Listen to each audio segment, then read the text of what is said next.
or not. But Northern Ireland is a bit of a tricky place to be a journalist at the best of time, and I'm sure Rebecca Vinson will reiterate that as well. It's a dangerous place for journalists. Paramilitary groups kind of have firm grips on the community and try and intimidate and try and harass and threaten and indeed shoot as well journalists here. Martin O'Hagan was shot dead I think 20 years ago now by loyalist paramilitary. So that's a kind of environment that we're really dealing with. So over those 20 years, I've had numerous death threats from paramilitaries, from all kinds of paramilitaries, from loyal Protestant loyalist paramilitaries, and indeed from Catholic Republican paramilitaries. So, you know, I always pride myself, and I annoyed everybody in that kind of that thing, and through my work. You know, so there's a lot of harassment, there's a lot of intimidation, and in recent years, in modern era, with, you know, online and stuff like that, there's been a lot of online harassment. So 3 years ago now, I was standing beside my journalistic colleague Lyra McKee when she was shot dead, murdered in Craigan, when I was covering a riot up there, and Lyra was there also. And that was a really, really traumatic experience for me and for anybody, for any, you know, the impact of watching someone murdered, dying at your feet. It's very, very traumatic experience. And not only was that traumatic, but after that, there was a lot of conspiracy theories out there. You know, there's sort of YouTube videos. This is a worldwide event, the Lyra McKee's murder, this tragic murder of this young journalist. And it was a story with global reach.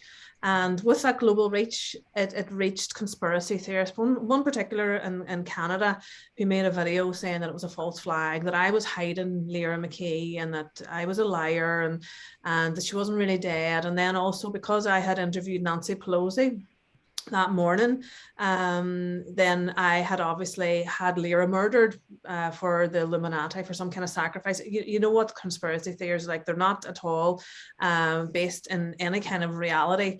They were crazy, and they brought a tsunami of abuse to me. Those videos, and then people picking up on them, and even people locally in my own hometown picking up on that and running with it. And that was one sort of side of it, and the other side of it was from the Republicans, dissident Republicans who had murdered Lyra. They had said it was accidental. They were meaning to shoot police officers, and because it was made it was a global story, I can't put myself in the mindset of those dissident Republicans, but they blamed me, or I don't know why they were targeting me.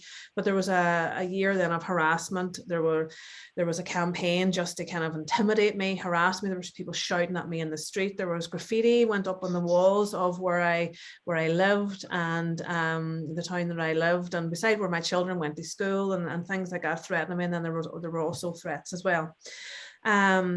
So, and from their supporters also, and online harassment was just phenomenal. It was something I've never seen before. There was hundreds, some days, hundreds and hundreds of really negative, like, to put it very, you know, to put it lightly, negative comments about me and threats and stuff on there as well. I went to the police about a number of those things, and the police kind of, PSNI here in Northern Ireland, felt that it was kind of a bit of a grey area. Online's a bit of a grey area. So I just stopped going to the police about those threats in the end, because there was nothing, they didn't do anything. And I felt really, really unprotected and unsafe, basically, because these people were, you know, they were hiding behind anonymous profiles. They were threatening me. They obviously knew me. There were some people actually taking photographs of me in a coffee shop that I went to and writing stuff about that. So I felt unsafe everywhere. I felt everyone was a threat, and it made me quite paranoid.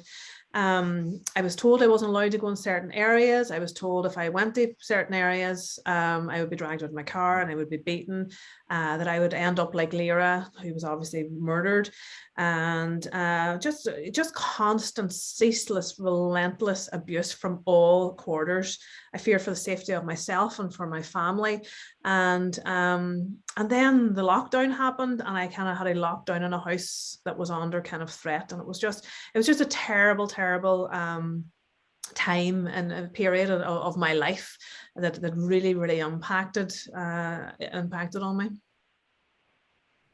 Thank you, Leona, and we obviously really appreciate you sharing what quite challenging and moving testimony and experiences that you've had. And I think what's really interesting about what you've said there in lots of things really, but how obviously journalists like yourself working in that Northern Irish environment have always faced challenges, but the combination of old challenges combined with this new online threat where someone in North America makes a thing and then you are exposed in another sort of interface, another place, another world, another part of your head has to also deal with not just the physical threats, but also this new digital space that you're operating in. Are you able to just talk a little bit more about, is that a very recent thing? Has that come on in the last 5 years? In your experience, when did this online element to the challenges that you face really begin to pick up speed? Yeah, I suppose since the birth of social media, you know, I for years I ran an online news platform as well, and there was a lot of abuse on that. But people kind of held back quite a lot. There was never any kind of threats to, you know, there were threats there was intimidation and stuff like that, but there were never any threats. People didn't think that they could get away with, I suppose, threatening someone online, where there seems to be, because there are people threatening people all the time online, and there seems to be no accountability. They've really got away with that, and they think they can get away with that. And I think the social media giants really need to take that in hand, because it's getting just completely out of control. Yeah, so I mean, in the last 5 years, I suppose, in particular, it has got really bad, I think, for me anyway, and it was one of the reasons that I kind of moved away and from journalism into academia, because people just make your life a misery sometimes. Whenever you're a public, you've got a public persona, you're in there, you're in the paper, your face is in the paper, your stories in the paper, and you're talking about quite controversial issues. And in Northern Ireland, we are wall-to-wall controversial issues. There's nothing, I mean, we make controversy out of the silliest things like flags or identities, or even the name of a city is controversial. It's there's always someone who's annoyed about something. So and I think people, trolls in particular, and even paramilitary groups have kind of moved their operations online. If somebody says something, or somebody does a story about something that they don't like, there's just a pile on that person, just to break them down, break them in another way, threaten them online. And sometimes, I suppose, I'm not saying a threat is as bad as actually being attacked, but the fear of a threat, is this person real? Is this person really threatening me? Is this person just some sad person in their, you know, their attic writing very fierce and ferocious words, or is it a real person? You know, it's that kind of uncertainty there as well. And so I think it's got worse in recent years, a lot worse. And I obviously teach young journalists, and they're going out there into the field, and I see them dealing with issues. We have orange marches here, which is always controversial. We have bonfires, which is controversial, and I can see the attacks on them happening already when they've just gone out into the field.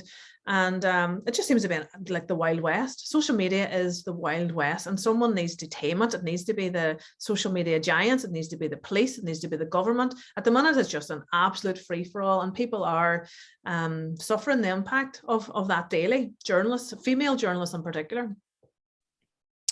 Thank you, Anna. That's fantastic, and really illuminated many of the issues and things which we want to discuss, or the reason why we're meeting today. And I'll come to you now, Gurji, if I can, with a similar question, because obviously working in a very different environment and maybe a different phase in your career, but obviously still incredibly valid to hear your experiences as a young journalist, more so maybe even in fact. So would you be able to just give us a little bit of an overview, Gurji, and describe some of your experiences in the industry of abuse or personal safety issues? No, definitely. I think one big thing that I've noticed, so I've been working as a reporter for about 3 years now, and a big sort of thing that we've reported on since that time has obviously been COVID. And I think since the start of the pandemic as well, me and other fellow reporters have felt like online abuse has become more prominent since then as well. I think why that probably is because of how divisive opinion around the pandemic is in the first place. So even if it's not what we as journalists would see as hugely controversial things to be writing, such as, you know, case numbers in local areas that we're getting from reputable authorities. Just putting those articles out can lend reporters to having accusations thrown at them of, you know, spreading fear or whatever, or just outright lying even. And it can often feel quite malicious and personal too. Working as a reporter here in Nottingham, we've seen over the last couple of years, since COVID as well, we've seen spoof pages start up that sort of try to replicate what our online news brand does, and to and you know, it will do, that page has done things in the past like screenshot pictures of reporters from Facebook Lives and to put them out there and sharing their personal Facebook profiles out on this spoof page, which, you know, we've seen it grow in terms of how many people are following that as well. And it can be really quite disheartening as young reporters, I think, to see that happening. I'd also say that in my own role as a feature writer, often writing first person pieces as well, that can, I think that leaves you open to some unwarranted abuse as well at times, in the sense of, you know, if you're writing about something that a lot of people are aware of, and again, where there's differences of opinions around it as well. If you're writing it from a first person view of sharing what your experience of something has been, and people who don't agree with you may not always put that across in the nicest way possible.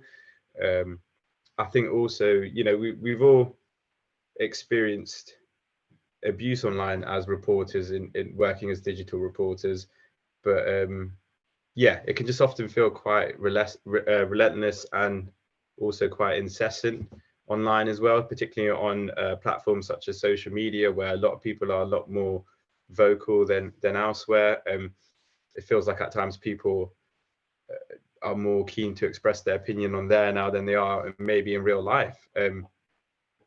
But yeah, just those little things like having your own information shared out there and things like that. It's not quite. It's not. I know it doesn't compare to things that other journalists might have to go through, but to still have your own personal space pushed out there when it's not what you've wanted to happen it isn't very nice. Great, thanks very much, Gary, for sharing that. And I think the sort of spoof Nottingham Post page is an interesting one. It's a kind of coordinated effort to sort of undermine the work that very hard-working local journalists have done for the city that I live in, by the way, to try and report on a global pandemic. We got a sense from Leona, and I think it's don't put words in your mouth, Leona, but you said that you moved away from frontline journalism, at least in part due to this challenge. But Gurjit, from your point of view, what is the effect of this abuse on you and this constant, incessant drip, drip, drip, like you're talking about? What is it making you feel like as a young journalist 3 years into your career? I think on some level it did sort of lead to me questioning how much longer I wanted to stay working as a reporter, particularly after I'd managed to get, you know, my seniors and things. I did start to look at other roles within Reach that would maybe sort of take me out of that front line as well a little bit.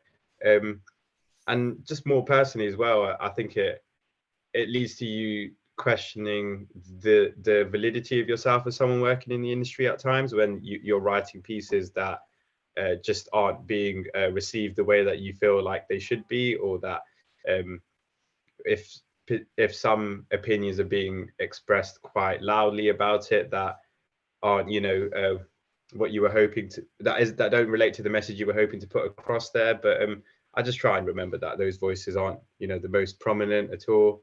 The people shouting the loudest aren't the ones that often are expressing the right kind of opinions. And I know there are a lot of reporters who felt it impact their mental health when they've had when they felt personally attacked for their appearance or something, and that's been the case on spoof pages and in comments and on Facebook Lives in the past as well. But I think there's a balance to be struck there, in that how we're now working as journalists in an industry where social media is so dominant, and the idea of presenting yourself as a brand is hugely important. For you to have that that online profile to share stories off the back of it. It is almost bread and butter of being a journalist now, but there's a balance to be struck there in terms of what that opens you up to personally as well.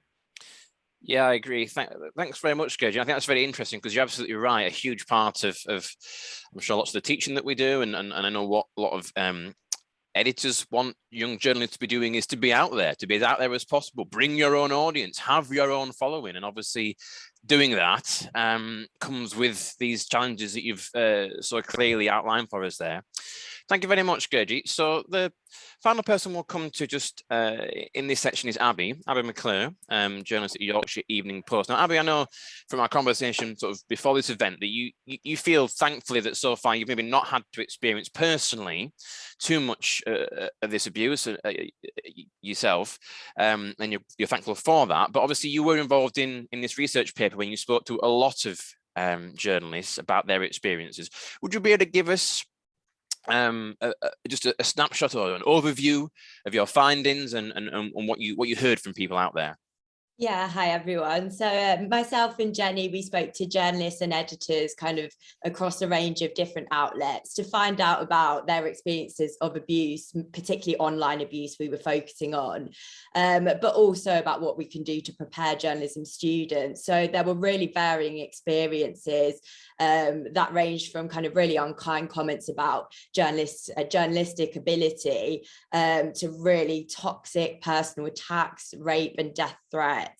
And all the abuse had a really profound emotional and professional impact on the journalists we spoke to. So some of them mentioned it triggered mental health issues. For others, it kind of contributed to this level of imposter syndrome, that they felt like they weren't good enough. And they were also really, really scared to share their own work online. And in that sense, it did have a real professional impact. That they all agreed, including the editors we spoke to, that this should not be part of the job. We shouldn't have to just put up with it as part of being a journalist. But at the same time, they did say that it was really important that we have conversations like this and have those conversations with our journalism students just to prepare them for the really sad reality of what they might face. And I know Gurjit mentioned this, but one thing that came up time and time again was Facebook Lives. So these broadcasts are filmed live to often thousands of people, and that could be a real hotspot for that personal kind of abuse, especially for young women who would often, it would be there that they'd have those gendered comments about their appearance. And you can see those comments coming in real time. So if it does turn nasty, that can be a really, really horrible experience, and something that my colleagues have experienced. It is a really necessary tool for increasing engagement, especially on Facebook. And it's something I do actually enjoy doing when I'm being prepared, but I just think there's more scope around preparing trainees in particular, letting them know that what they can do if that starts to happen, that they can turn it off, and just giving more support around that too. I think, yeah, as you mentioned, Johnny, I'm thankful that I haven't experienced any real personal, real nasty abuse. But I think the overhanging threat of receiving abuse does still impact the way I work.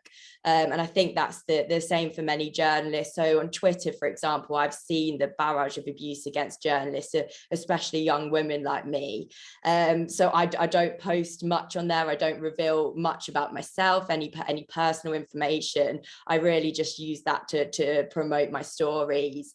And I think that's something that came up again in our research. There is that pressure to have a personal brand and be on Twitter and be sharing things about your dog and your cat and personal information, but that can open up journalists to abuse. And I think that's a difficult thing to navigate. So there's definitely kind of work around preparing journalism students for that and how to kind of navigate that minefield. Fantastic. Thank you very much, Abby, for sharing that and for joining the call. We're kind of up to the sort of time limit on this first section. So in a moment, I'll hand over to my colleague Lada, who will take us through the next bit. But I just want to thank Abby, Leona and Gurjit for their contributions so far. All really helpful and relevant in terms of setting the scene and giving us a really clear understanding in this sort of seminar workshop of what things are like out there right now. So we're going to hear from three speakers. next with Lada's help, who have a bit of a different perspective, working in slightly different roles. So Rebecca Vincent is the Director of International Campaigns and the UK Bureau Director of Reporters Without Borders. Rebecca Whittington is the reasonably newly appointed online safety officer at Reach PLC. I'm sure she'll tell you a lot more about her job than I can, but I'm really keen to hear from Rebecca. I'm really pleased she was able to join us in what's a new role and an indication of the sign of the times. And then Guillaume Canella is the Chief of the Freedom of Expression and Safety of Journalists section for UNESCO. So delighted that Guillaume can join us, and looking forward to a very global perspective from him. So Lada, without further ado, I'll hand over to your fine self. Thank you, Johnny. I'm so excited to have everybody, and just to say thanks for accepting this invitation, because as a journalism educator, I've worked in this area for more than a decade now, and have personally seen how the situation has deteriorated in relation to safety. I think some of you might remember me doing a presentation in 2013, I believe, at the AJE, talking about raising awareness among our students of potential hostility and threats they will face, and have taken part of many campaigns, including Reporters Without Borders, and trying to free Al Jazeera journalists who were in prison at the time. So it's good that we are actually talking about this more and more, and as journalism educators, I hope that we're going to start taking more active role in this. But I think the three people that we hear from today have one thing in common, and that their job really involves is keeping journalists safe. So this is why I was really excited actually to hear that Reach PLC appointing a new safety editor, and I believe this is actually a unique role, and no other media organisation, at least in the UK, has such role. So Rebecca, I know you're just sort of getting used to your new role, and I saw you posted recently on Twitter that you've been meeting with journalists already. So do tell us, what do you plan to do?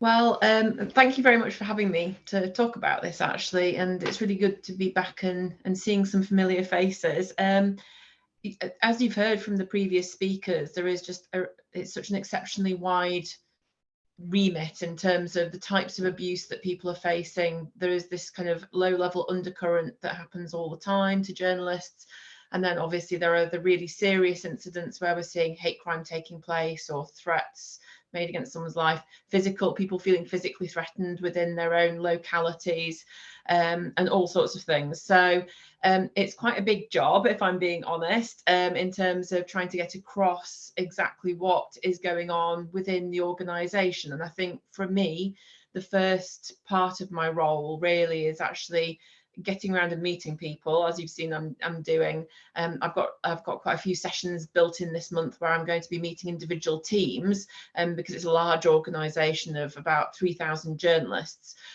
meeting individual teams to actually find out from their team perspectives what the issues are in those areas, because as you heard from Leona, there is regional issues that take place, and then there's also individual issues as well, so it's quite complex.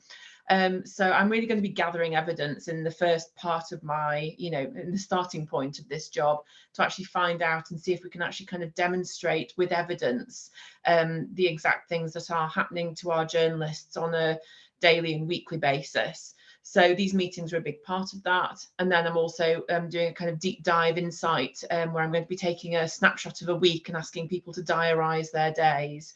And that should actually give us some really interesting a really interesting look at some of the low-level stuff that doesn't get reported currently.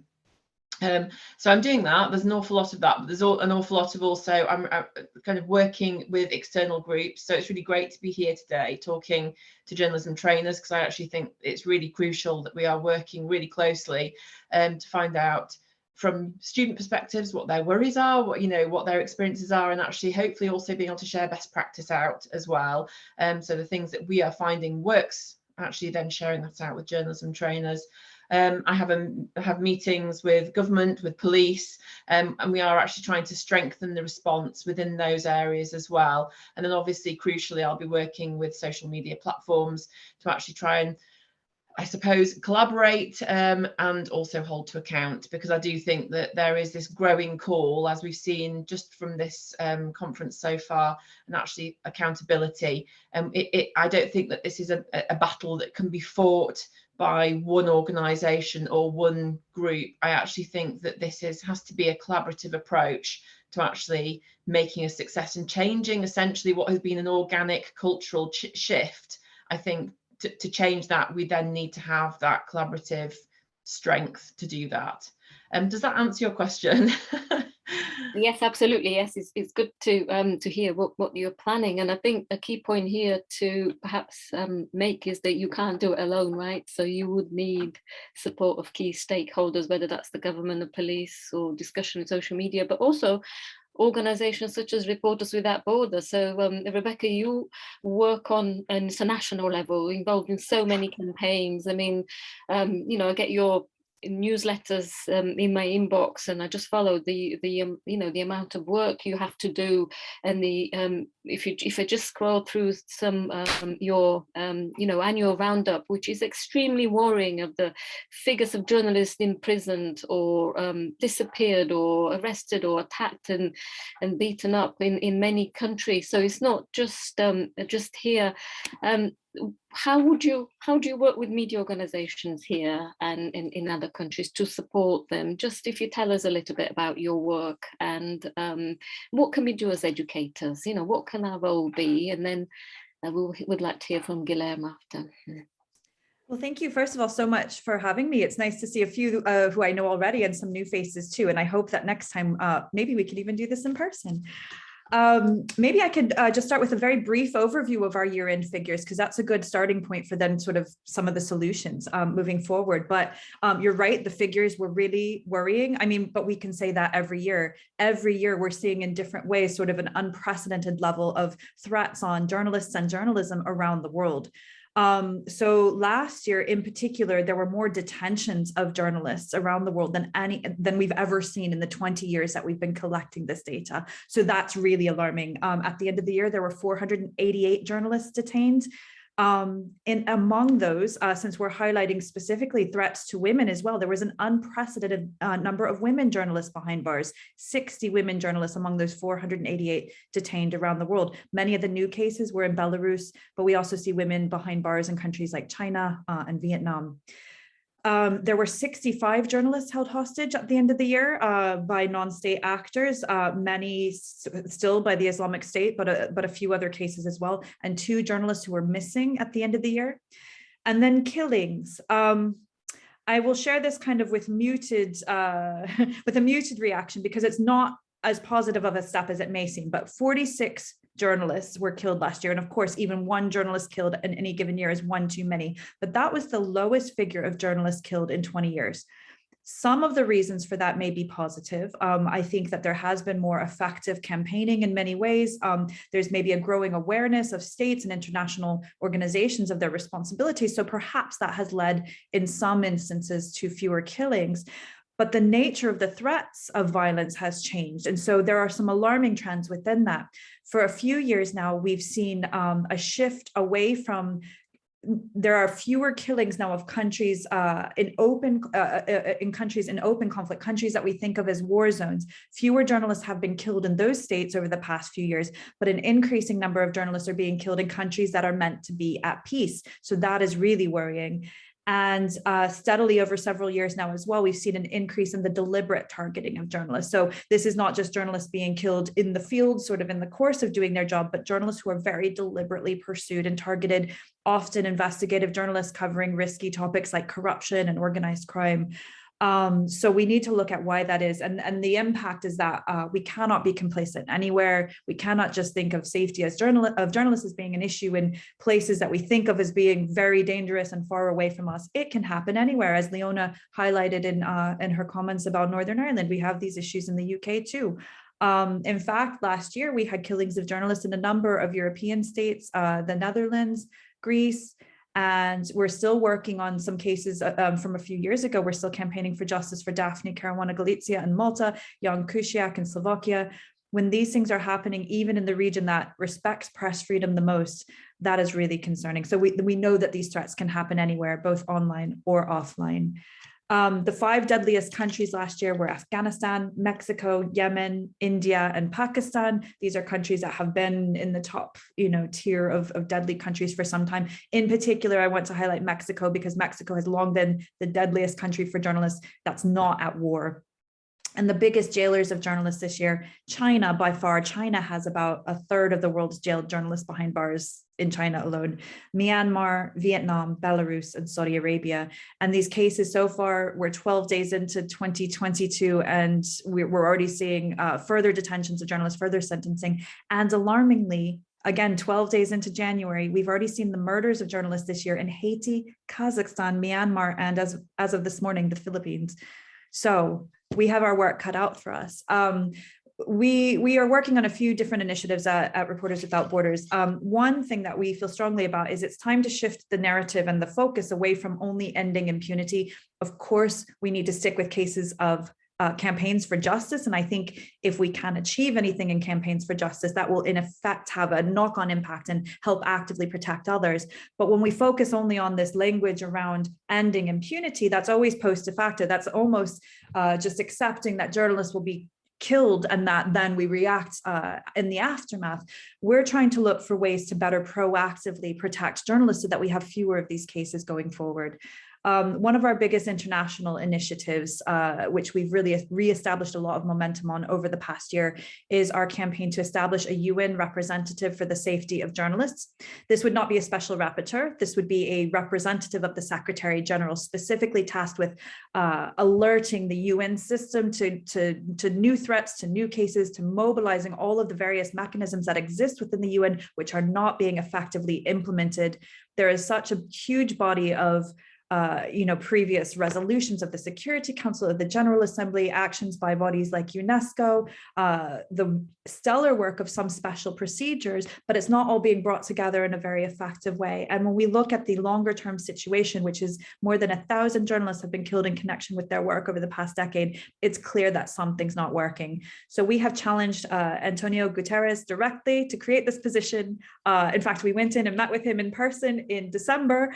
We're hopeful that we can establish some more momentum. We're engaging with more member states too to try to build up the coalition of support for that, including members of the Media Freedom Coalition, which it may be worth mentioning here too, because the UK has been such an active part of this still newish group. It's only 2 years old. The next global conference for media freedom will be held in Estonia in just a few weeks' time. So I will be going there to raise some of these specific points on protection too, and trying to mobilize them better, including around our efforts for a UN special representative.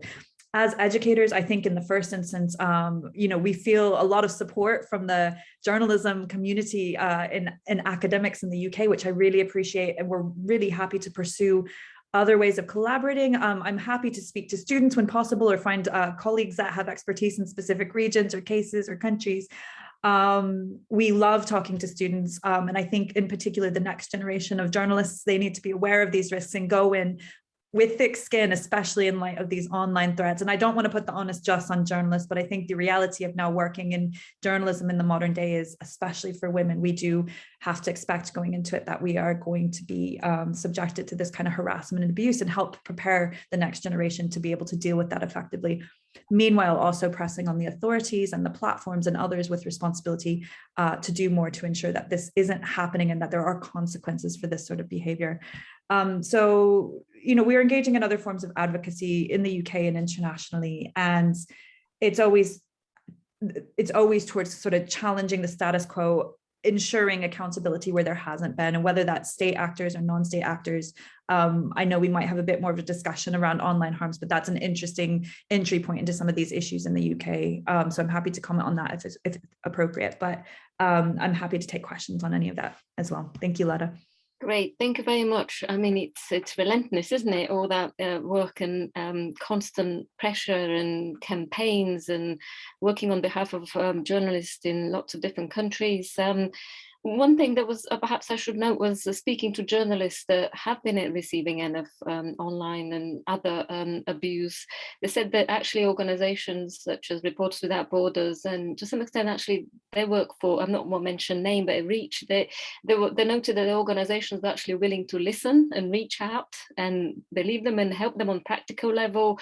Things like when one journalist had to move out because of safety concern, they actually offered to pay for their accommodation, simple things like that, to check whether they needed anything. So it's good for journalists to know if those resources are actually there for them and how they can access them. And, you know, we could perhaps do a role in you know, pointing people to the right places. And so students know basically where to go to access. And I'd like to invite Guilherme now to just to respond, because you are in charge of UNESCO's effort of keeping journalists safe. So I know there's a lot of work going in that area, and starting perhaps with the 2011 action plan, which I actually witnessed when it was drawn up. So could you perhaps firstly maybe respond to Rebecca's point about the new rapporteur role, and then just take us through what you do at UNESCO to keep journalists safe? Sure. Good afternoon, everyone. It's a pleasure to be in this kind of discussions. Indeed, I think that as we heard by all the previous speakers, and I will not repeat specific data on the killings, on the imprisonments, and those are the challenges. But this shows how complex the issue of safety of journalists is.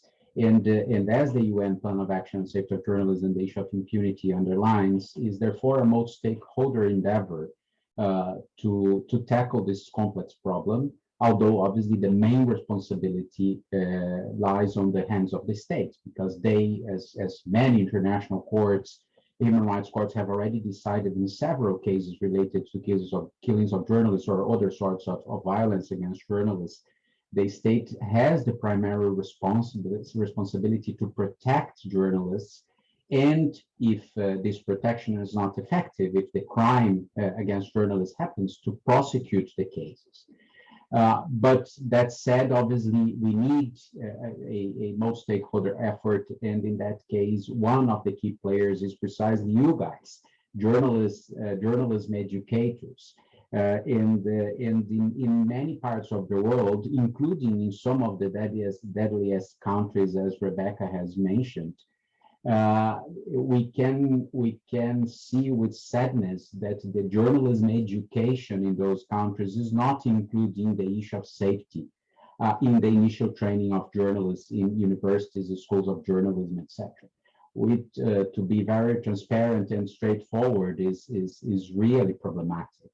If you take a country like Mexico, for instance, that Rebecca mentioned as one of the countries more violent for journalists, you can see many schools of journalists with only a tiny little fraction of their curriculum dedicated to discuss these issues.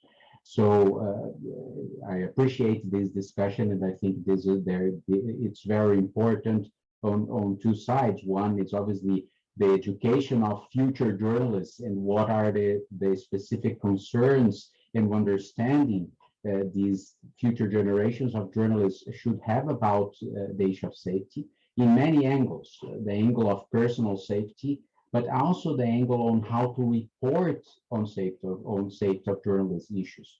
One of the problems that we face is that for different reasons, the journalistic world itself many times ignore the coverage about the violence against journalists. When you have a killing happening, this is news for the first 2 or 3 days, but then later on, no one actually follows the story. What happened?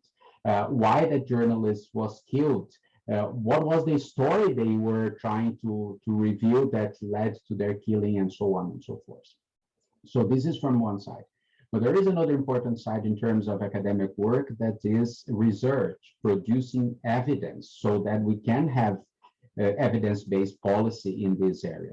And as the issue is becoming more complex, we have, let's say, accurate data as far as possible in terms of killings or imprisonments, etc. But The data regarding online violence, for instance, is far from being accurate. We need to have more details about that, what's going on, etc. And obviously we need researchers here, but we also need, for instance, more transparency from the internet companies because they don't reveal their data. And so we don't know exactly the size of the problem.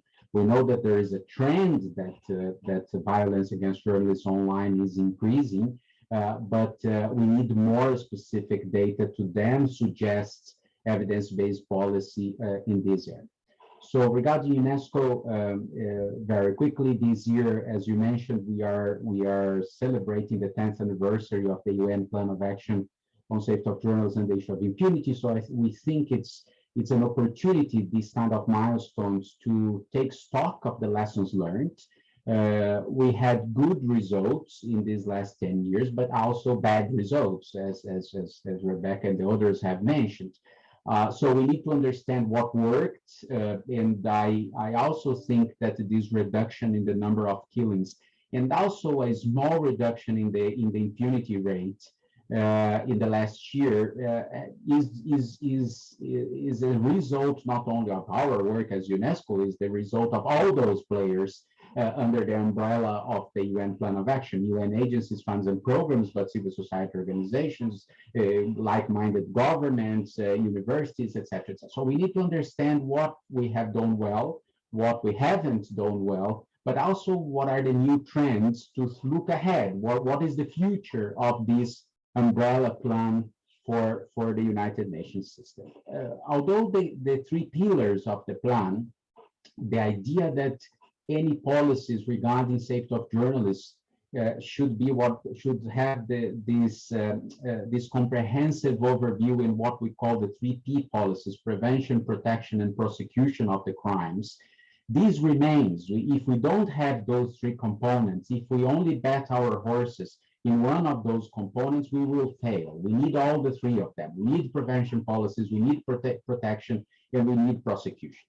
And those things have different levels of complexity. For instance, when we are talking about prosecution policies, we need to engage more with the prosecution services, but also with the judiciary, with judges. It's not business as usual to only talk with the executive branch of the governments or with the UN. We need to convince prosecutors and judges that they need in their judicial process to pay special attention in the crimes against journalists, etc. So it's one thing that, for instance, UNESCO is trying to do. I can talk more about that if it's necessary. So this is the big bulk of the work. So, and then obviously I don't need to enter into details, but in the case of UNESCO, we are trying to tackle some of those issues. We are, for instance, trying to increase the level of pressure towards the internet platforms for more transparency, to have more data about that. As I said, we are working with judges and prosecutors so that they can understand better international standards.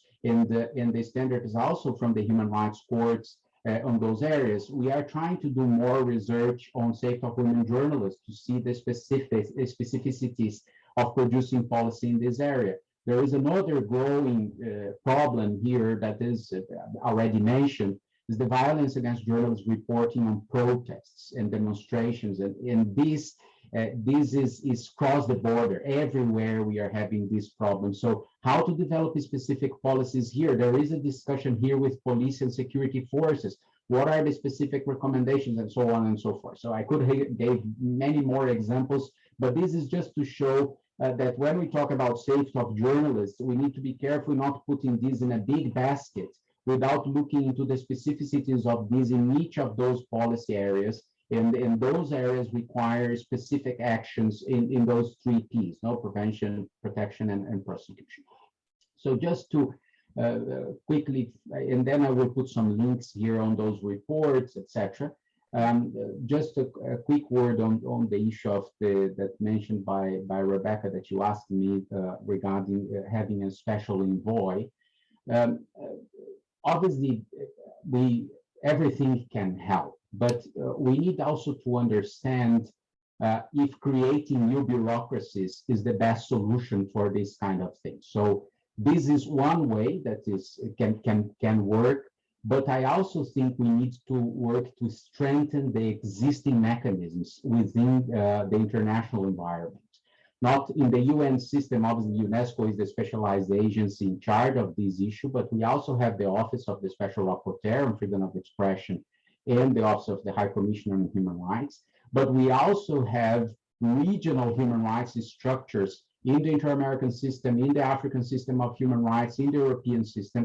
And one of the ways to improve the multilateral policies is that these actors should work more together and more coordinated together. We are already doing, but clearly is not enough. So while the Secretary General takes a decision to create this office or not, we can't forget there are other ways to improve the existing machinery of the multilateral system to make this better towards our main goal, that is reduce the violence against journalists.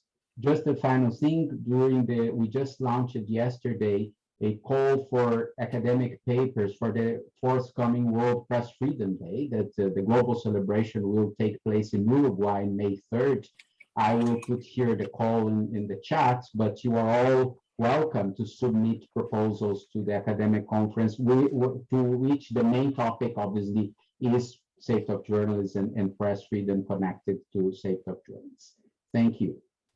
Thanks, Guillermo, for your comments. Rebecca, I'll let you respond just in 1 second, or anybody else from our panelists that'd like to make a comment before we wrap up the discussion. But yes, I think the point about research and academics, there is quite a lot going on, and I know colleagues at the Centre for Freedom of the Media, there's the Journalism Safety Research Network and lots of others that are doing work, but perhaps we're not seeing as much engagement from institution, larger institution to say, let's bring this research together to see, how can we make it more accessible to everybody, to educators as well, because my view is, I'm sure many here will share that, is the preparing journalists to be safe starts in the classroom, not in the newsroom or when they're out there dealing with these topics. So I just wondered whether any of the panelists, perhaps Rebecca Vincent or Rebecca Whittington or any of our journalists would like to add anything. And then we have quite a few questions, I think, from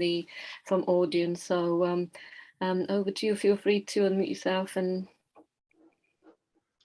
I'll just pipe in quickly. I think that actually it's absolutely crucial, the evidencing side of things. I do think that we've got so much anecdotal evidence, and obviously the work that Abby and Jenny have done in the UK is a great starting point, and then there has been the international studies as well.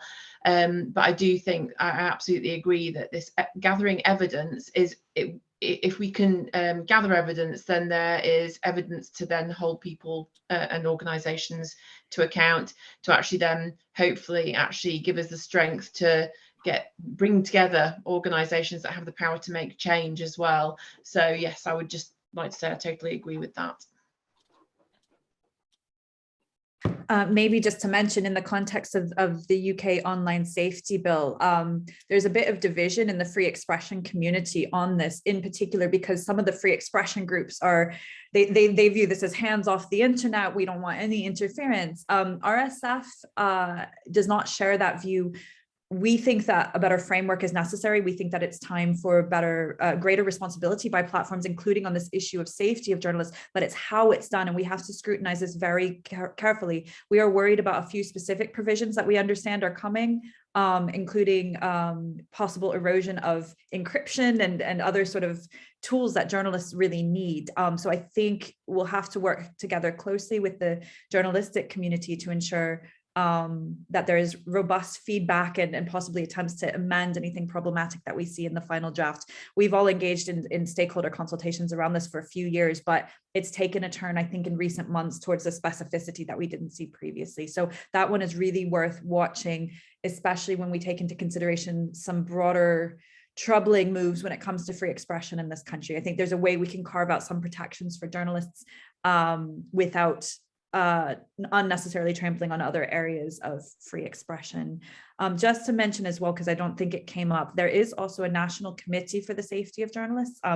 We sit on it as on one of the NGO seats at Reporters Without Borders, and I'm always happy to chat about that separately. This came out of the Global Conference for Media Freedom that was hosted by the UK, co-hosted by the UK and Canada in London in 2019.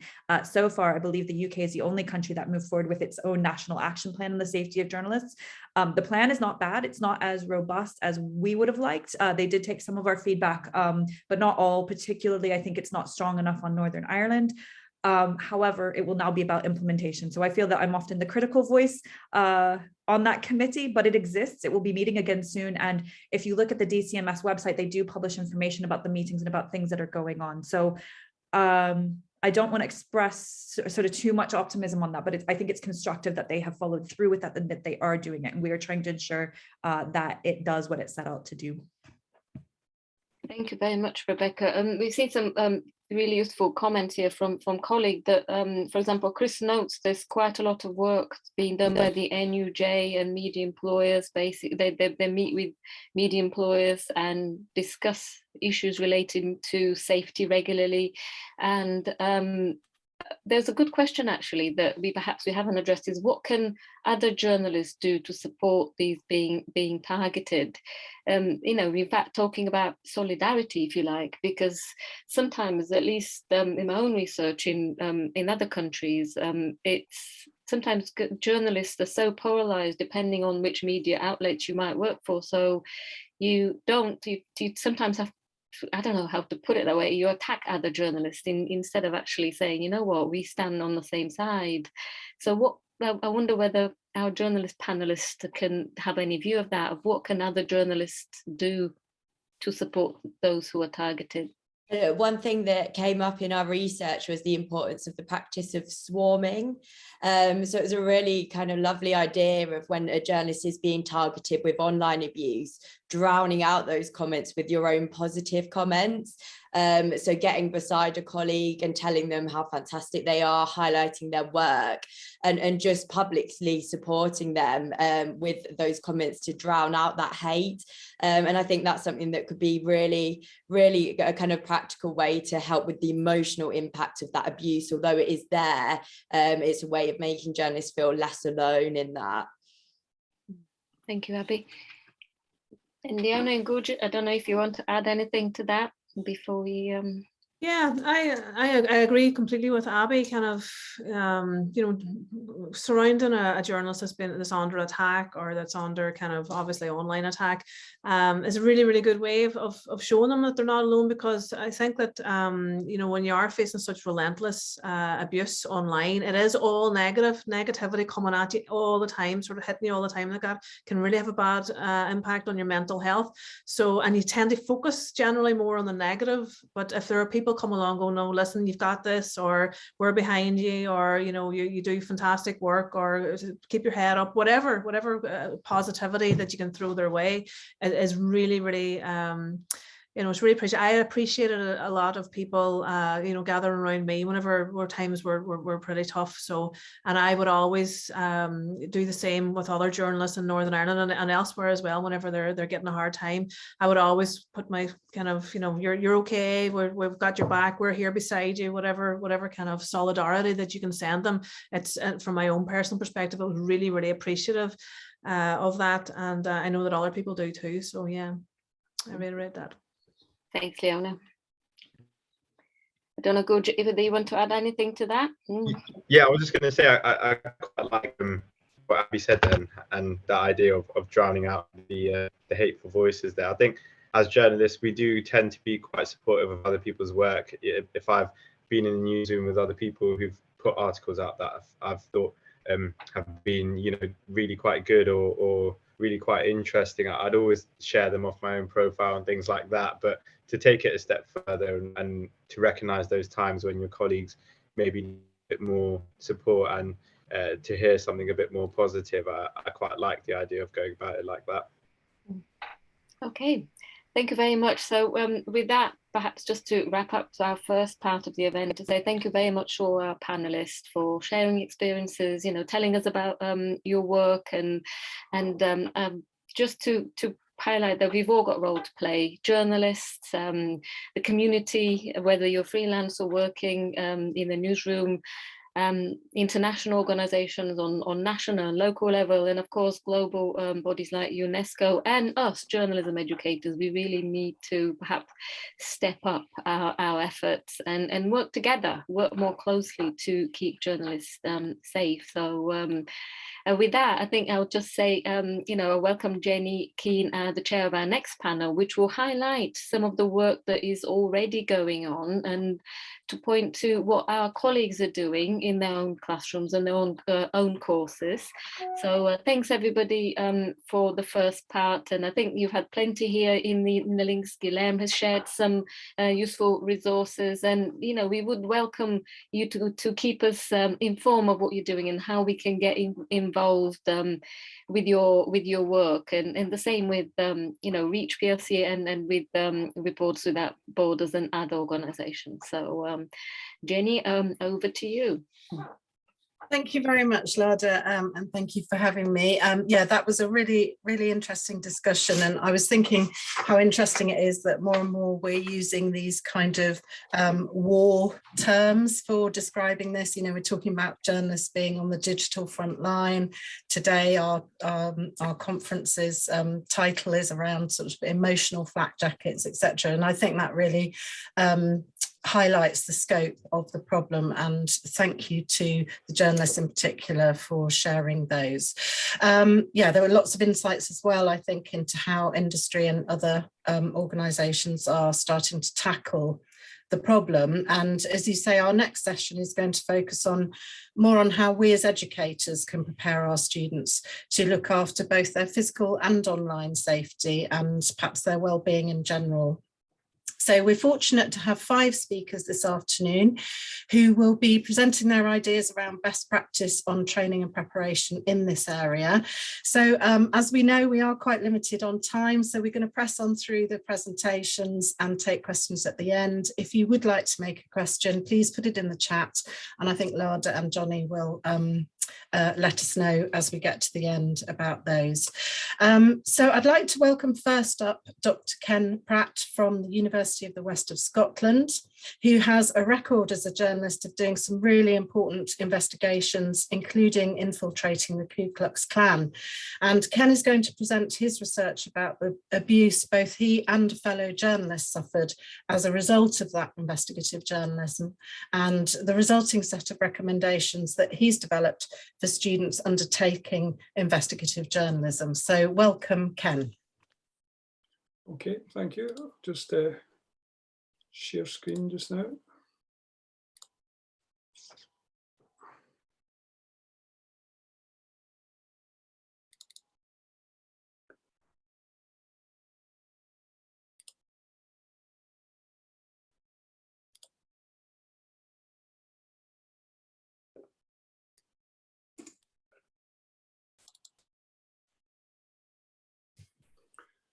Okay, thanks very much, Jenny. I'm assuming everyone can see this.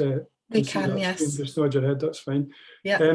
Okay, so first of all, just to say, I mean, thanks to everyone. I'm just blown away by what I've heard so far. I think it's been, you know, some amazing insights from Ireland there that, you know, kind of makes my experience look lightweight by comparison. But thanks to Jenny Keane and Abby McClure, I think, for your useful online videos and how journalists can protect themselves, obviously, from abuse and threats. It's interesting, I think, that when reporting Black Lives Matter, there's reference to racist abuses. This is partly what my presentation today will deal with. And Guilherme's points about strengthening the existing mechanisms and also the protective pillars, actually, I think he's already, Guilherme's probably usurped my reading in this, but it will be good to reinforce it anyway. I think Jenny and Abby's videos are useful in providing online tips and are a strong foundation upon which to build this debate. For my part, I'm hoping today to explore the creation of a wider cultural, societal approach. So I'll be looking at the idea of creating protective pillars, which I think Guilherme actually briefly referred to help empower journalists to feel that they have the power of democratic institutions on their side to go about their business, and to explain how protective pillars can help us to create a safe and healthier cultural atmosphere within which to operate in the context of teaching journalism students. In order to get to that point, I'm just going to sort of briefly go through the backdrop to this Ku Klux Klan investigation. It really starts with an investigation I carried out for the Scotsman newspaper many years ago, one that was followed up by Mark Daly of the BBC, who went on to win the Royal Television Society Awards for the Panorama documentary, The Secret Policeman. My own infiltration of the Ku Klux Klan in the UK began with an innocuous glance at a magazine a Rangers fan contact of mine brought into the pub one night. He'd picked it up outside Ibrox before the game, and in the BNP Spearhead magazine there was a PO box number, an ad for Ku Klux Klan regalia. I wrote to it, and so began my correspondence with the Grand Wizard in the USA, who over a period of months began to introduce me to the Scottish branch, disturbingly, of the Ku Klux Klan in Edinburgh, and the English branch in Bournemouth. I was working as a staff reporter at the Sunday Post in Glasgow at the time, and the paper initially supported my investigation, then inexplicably dropped it.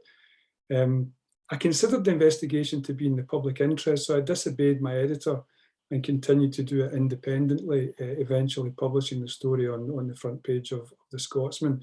And during the investigation, I lived at the homes of Ku Klux Klan members in Bournemouth. They knew I was a journalist. I wasn't covertly doing this, but the Grand Wizard in the USA had instructed them that the Sunday Post was a white Anglo-Saxon Protestant publication, quote, untainted by that devilish Jew Robert Maxwell, and that I was to be trusted to a certain extent and given full access. He reminded them that the Ku Klux Klan was actually, I'm ashamed to say, founded by Scots, and that if the organisation was to be developed in the UK, it would have to reach out to friendly sources such as the Scottish Sunday Post. The headline of the story, opening up the bigot secret society, was the trigger for the threats and abuse that I was later to receive, which, by the way, compared to what Leona, I think it was saying earlier on, it pales into insignificance, really. I mean, all I received was a few verbal threats and phone calls.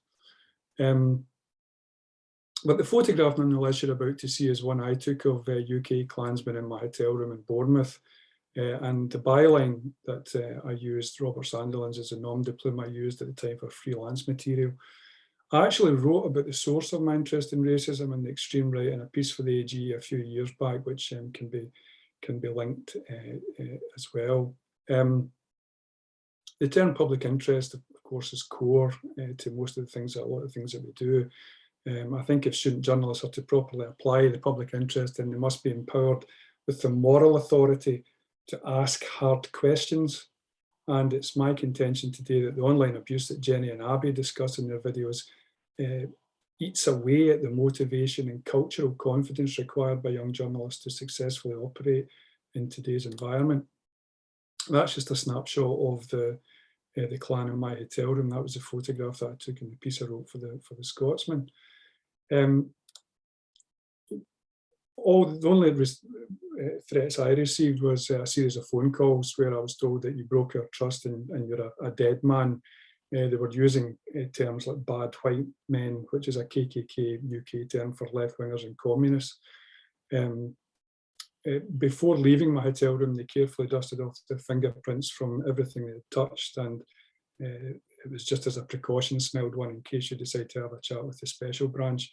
And for several months, I corresponded with the Great Titan, known to his friends as Richard. During my time with the KKK, one of the women members told me that the group had links to the police, that her friend's husband, a policeman, was a member, and that there were others.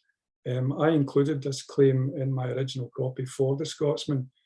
Mark Daly, who comes from my hometown of Clydebank as well, Mark then approached me during early research for his BBC documentary, The Secret Policeman, which won the Royal Television Awards.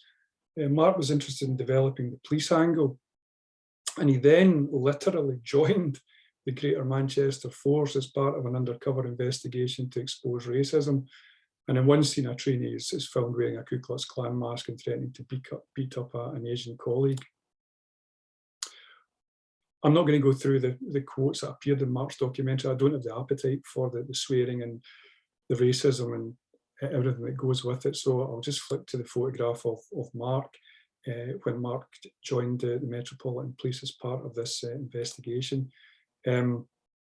As Mark was walking to his flat in Stockport during this investigation, he was surrounded by a group of officers from Internal Affairs, and they had received an anonymous tip-off about the documentary. They put me in the cells for the night. Mark was telling me, I spoke to Mark a few days ago. Unfortunately, he was supposed to be coming to present today, but he's working on as he describes it, a very tight edit for the BBC and another investigative piece that he's doing. He said it was bizarre. I'd been working as a probationary police constable, sorting out domestics, arresting people and putting them in cells, and suddenly I was on the other side. Anyway, Mark was arrested, and so ended his 7-month undercover operation for the BBC. Mark went on to win the award. The threats and intimidation that this paper will deal with isn't social media harassment and bullying. It deals with the kind of deep-rooted, covert, institutionalized threats to press freedom. And I think, just come back to Guilherme's point about strengthening the existing mechanisms, I think he referred to, and also the predictive pillars. Jenny was asking there what we're doing actively in class or, going forward with students. And I think that's partly what we're doing, at least I'm doing indirectly, or maybe quite directly, is to try to give students the confidence that that institutions in the UK are actually behind freedom of information and democratic processes and a free press.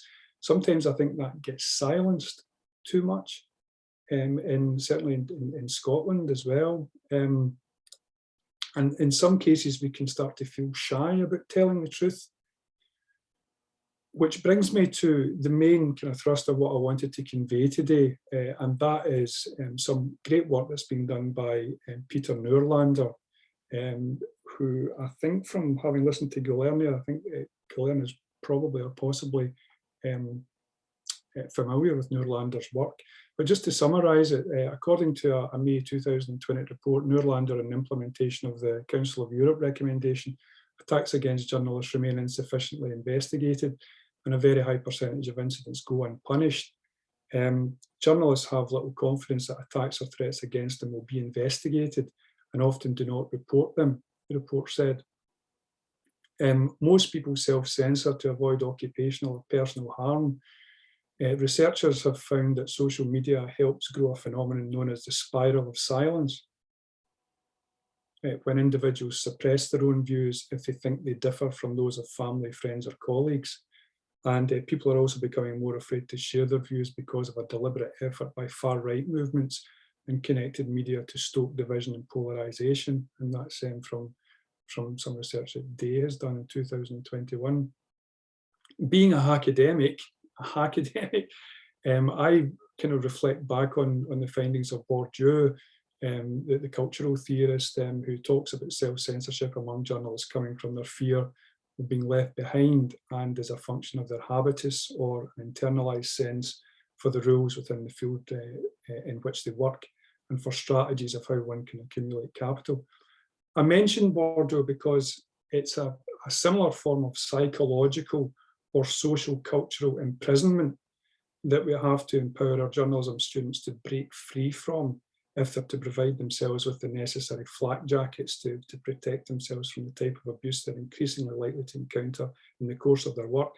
I go no further than to say what I've seen today, so far, what I've listened to today, and this overall session is going to be a stop-off point for me. I'll be relaying this to my students on Aula, because I think it helps. This is a great starting point. It's not a starting point, but it's a culmination of things that AGE have organised to bring this together, that we can actually use as a tool. Specifically, I think going forward, the idea of protection pillars, this doesn't necessarily take the form of physical threats, but is a form of cultural violence, where institutions and societal structures coerce young journalists into the application of a debased form of their trade. As Noorlander himself explains, this has a grave effect on them, and many no longer report attacks, but instead self-censor. And in his background paper on this implementation, Noorlander suggests the creation of what he refers to as these protection pillars for journalists. So what is a protection pillar? Well, I mean, I heard Guilherme referring to prevention, protection, prosecution and promotion. And that is what it is. It's A, B, C, D. The prevention pillar is more clearly seen in new developments in Iceland just now, which has engaged in what Noorlander refers to as a wholesale review of a range of laws that affect freedom of expression. The UK has to now review whether the legislation it has in place is robust and effective in practice. I think what Guilherme refers to there, the idea of strengthening the existing mechanisms. Too often, I think our societies, our culture, takes freedom of expression for granted, and very often as educators in this field, we don't reiterate this enough to journalism students. Under the protection pillar, early warning and rapid response mechanisms such as hotlines should be set up, and there must be genuine and effective partnership with civic society. I think also we can look to areas of solutions journalism to engage more constructively with a range of our civic institutions. And that may mean teams being organised, including teams of journalism educators, like today, to step into public and private institutions to educate around the areas of human rights and freedom of expression. Simple steps to tackle this spiral of silence that Bourdieu refers to. In HE institutions, it could mean, for example, getting more directly involved in the debates around freedom of expression on campus, for example. I think an organisation like the AGE is well placed to organise a working group from around our journalism HE institutions to begin planning this, as is obviously evidenced by the great speakers that we've had before I stepped up here. The prosecution pillar requires an ending of impunity. All crimes against journalists must be properly and effectively investigated.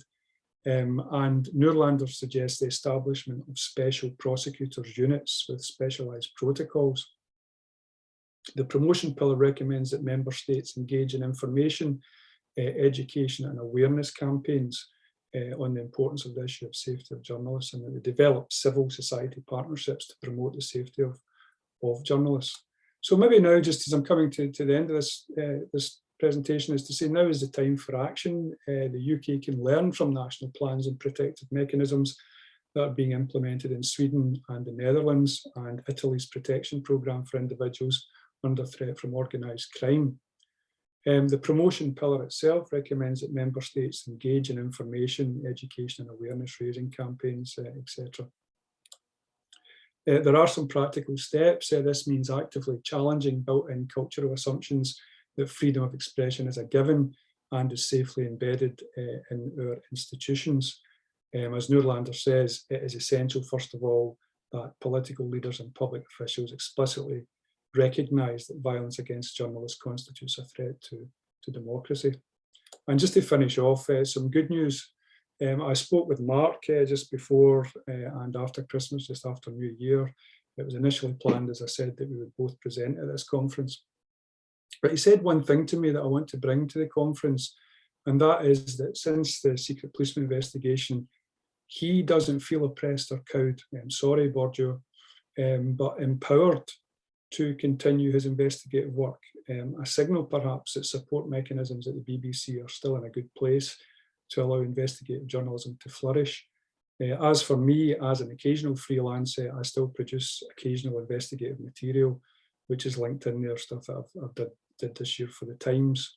But without the backing of a powerful media institution, I'm grateful to revert more fully to the insights of cultural theorists like Bourdieu, a sign of the academic that I've become. Ends. Great, thank you very much, Ken. Great to end on that kind of positive note, knowing that investigative journalists do still feel empowered rather than cowed in their work. I thought it was really interesting, the idea of your protective pillars, trying to get kind of wider involvement from society and other institutions. Now, I think that refers back to what Leona mentioned earlier about often it can be even the fear of the threat, not the threat itself, which is putting journalists off from doing their work, or means that their confidence is very much shaken. So thank you very much. We're going to move on now to our second speaker, Dr. Maya Shimunyak. Hope I've got her name right there, from Middlesex University. And I think managing our emotions as a journalist is something that perhaps in the past hasn't been given sufficient attention. We've always been told, you know, we've got to have a thick skin as a journalist, etc. So Maya's done some really important research, I think, around the role of emotion management in journalism and how we can help our students to develop resilience. Thank you, Jenny. Excellent pronunciation of my surname, if I may add. And thank you for having me here today. As Jenny said, I'm Maya Shimunyak. I'm a senior lecturer in journalism, and I'm the leadership fellow of the Arts and Humanities Research Council. And before I go on, just to check, can you see my screen? Yeah, brilliant, thank you.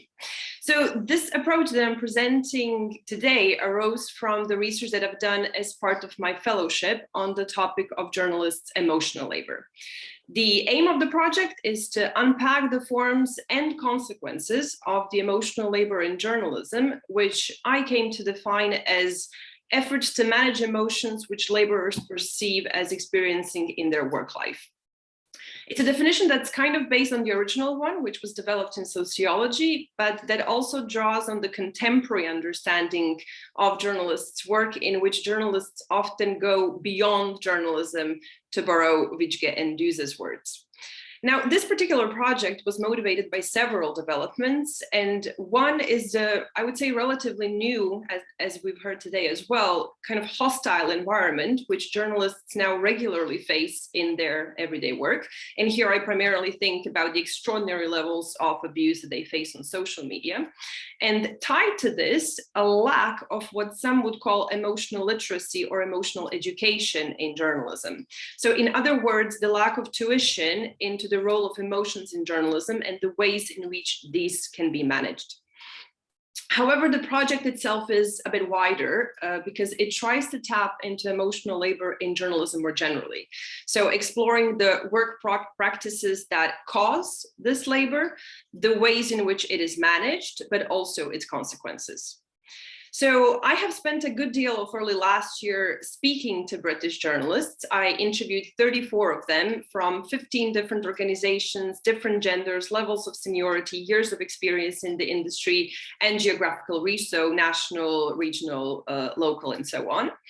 And several observations from these interviews motivated me to start thinking of developing an approach to building resilience among journalists. Now, in the first place, unsurprisingly perhaps, I found that journalists perceive journalism as an immensely emotional job with significant levels of emotional labor.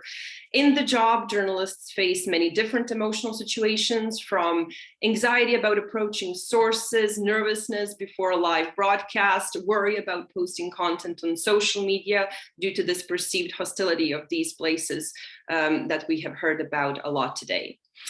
However, most only come to the conclusion that journalism is an intensely emotional job after being probed and when given time to reflect on their experiences. So my perception is that journalists find it hard to talk about their work-related emotions. It's not something they often or some ever do, and they, many of them still perceive the journalistic culture to be characterized by this macho, thick skin narratives, which then motivates them to ignore their work-related emotions. And this leads them, again, perhaps unsurprisingly, to often being unaware of the emotional situations they face in the job until they lead to severe negative consequences on their mental or physical health, or both. So, chronic stress, burnout, depression, those kinds of things. And finally, once they do manage to put into words what it is that is inducing emotional labor and with what consequences, many have said that they would find two things particularly helpful. On the one hand, to be better prepared for what is coming at them, meaning to know what may cause emotional labor in their line of work. And on the other hand, to know how to deal with it. So how to manage their work-related emotions so they do not have a negative effect on their well-being, mental and physical health, job satisfaction, as well as the quality of their journalism. So to try to do that, I explored literature on emotional labor and stress and found that studies, particularly from work sociology and psychology, suggest that work-related stress can be mitigated with emotional intelligence, which enables workers to effectively manage their emotions, which in turn contributes to development of emotional resilience. Now, emotional intelligence is here understood as a skill, actually, so one that enables a person to recognize, understand, and manage own and others' emotions in a way which lead to positive outcomes. So, for example, relieving stress. And resilience is understood as the ability to cope with a difficulty and bounce back from it. So the logic of the argument is that by developing emotional intelligence, and that is being able to recognize and effectively manage work-related emotions, journalists can be better able to cope with emotional situations they face in the job and bounce back more easily after experiencing these challenges. At this point, I'd just like to emphasize that I'm not suggesting that facing emotional situations is an individual level issue that journalists should face alone and on their own. I'm seeing this as one element in a wider support system for journalists. And this approach, which I'm suggesting, and which I'll be trying to present in as a straightforward a way as possible here and in the book that I'm writing, which is called Managing Emotions in Journalism, tries to do just that, what the journalists have been asking for. So to give journalists, both students and practitioners, kind of a heads up about what emotional situations they might face in the job so they can recognize them and be prepared for them, but also present them with emotion management strategies, which were found to be effective by their colleagues. So kind of sharing of good practice approach. The program of study that I'm suggesting is based on elements of the journalism workflow and its practices, which those journalists who I have interviewed most commonly spoke about as inducing emotional labor. Now, I have grouped them thematically and came with these 8 kind of wider themes that kind of correlate as well with the journalistic workflow. So these are finding stories and pitching, working with sources and interviewing, research and writing, live broadcasting and presenting, reflection and feedback, working with social media, doing editorial duties, and the context of journalism in terms of the speed of its process and the 24/7 journalism. There are also several common emotion management strategies that journalists report are effective in managing emotional situations that are tied to these particular practices. So here we have verbal processing, which entails speaking about emotions with peers, personal networks, but also things like counseling and therapy. Internal processing means thinking about situations that are triggering emotions and trying to reframe the beliefs and expectations that are leading to upsetting emotions. Boundary setting, as the word suggests, refers to setting boundaries, which can help prevent emotional labor or give space so you can process and manage your emotions. And attentional deployment usually comes in the form of engaging in diverting activities that make you happy. So kind of to balance negative with positive emotions. So the idea is to outline key emotional situations journalists may face, followed by strategies for effective management of emotions that might arise in these particular situations. But let me give you an example. So when it comes to work with social media, journalists have identified 3 most common emotional situations, and I believe we've heard about all 3 of these from the accounts of journalists today. So the pressure to work with social media, the anxiety and nervousness about posting content given the perceived negativity of social media spaces, which often leads to that self-censorship that Ken was talking about as well, and the frustration and sadness and anxiety and anger that come with the received abuse and harassment on these platforms. Let's look at that last one in more detail, as it's one of the key topics that we're discussing today. So by now we know quite a lot about the social media abuse that journalists are facing. Data from all over the world tells us that women often have it worse than men, so it's a gender thing, that the journalists covering politics and sports, and recently also science and health, are more often abused than perhaps those who are covering other specialisms, that those in broadcasts or working for national level publications, perhaps due to higher visibility and reach, also tend to get more abuse. As was mentioned today as well, that columnists and those writing kind of opinions and first person accounts often also get perhaps a bit more abuse than the news reporters. And kind of that the journalists worry about the effects that, for example, Twitter storms can have on their reputation and on job prospects. And having these statistics is great, as Rebecca was saying, in kind of demonstrating the scale of the problem. But I think journalists voicing their experiences and emotions are very powerful ways of demonstrating to students and perhaps, you know, to other stakeholders as well, as we have kind of witnessed today, of how it feels to be experiencing this and, of course, other emotional situations. Now, this isn't a comprehensive overview of kind of what would the approach be with regards to facing abuse, but I just want to highlight to you a couple of examples of, you know, what it would entail. So, for example, on the gender issue, we have a quote here from a female senior broadcast editor on the abuse she gets. And she says, "The abuse I get on it is disgusting. It really makes me angry. And you just have to basically be a punchbag. I mean, I've described it sometimes like a combination of being a lab rat and a punchbag." Another example when we talk about specialisms is from a senior political editor with a large social media following who is explaining the frustration with the attempts of political activists at silencing them. So this editor says, what's frustrating actually is when you know very well that some political activists are using it very deliberately just to try to stop you doing your job or to try to create an impression. And that's just really frustrating. Another example is from a broadcast correspondent who was angry and worried about the potential damage to their reputation and their job standing. And they say, I felt upset, angry, because it was coming from a couple of people who were misrepresenting a situation from the past. And then he goes on to say they were going to kind of, you know, sort of embarrass me in public, you know, that sort of thing. So kind of angry and slightly concerned and nervous about how that might play out if they did decide to try and cause trouble. The next step in the pedagogic approach would be to introduce the stop, think, and choose model of emotional intelligence. It means that once you are in an emotional situation, you should stop and consider what are you feeling and why you feel in this particular way. So what are the beliefs and expectations that are driving these emotions? Then think about your options for going forward and choose the one that you feel most comfortable with.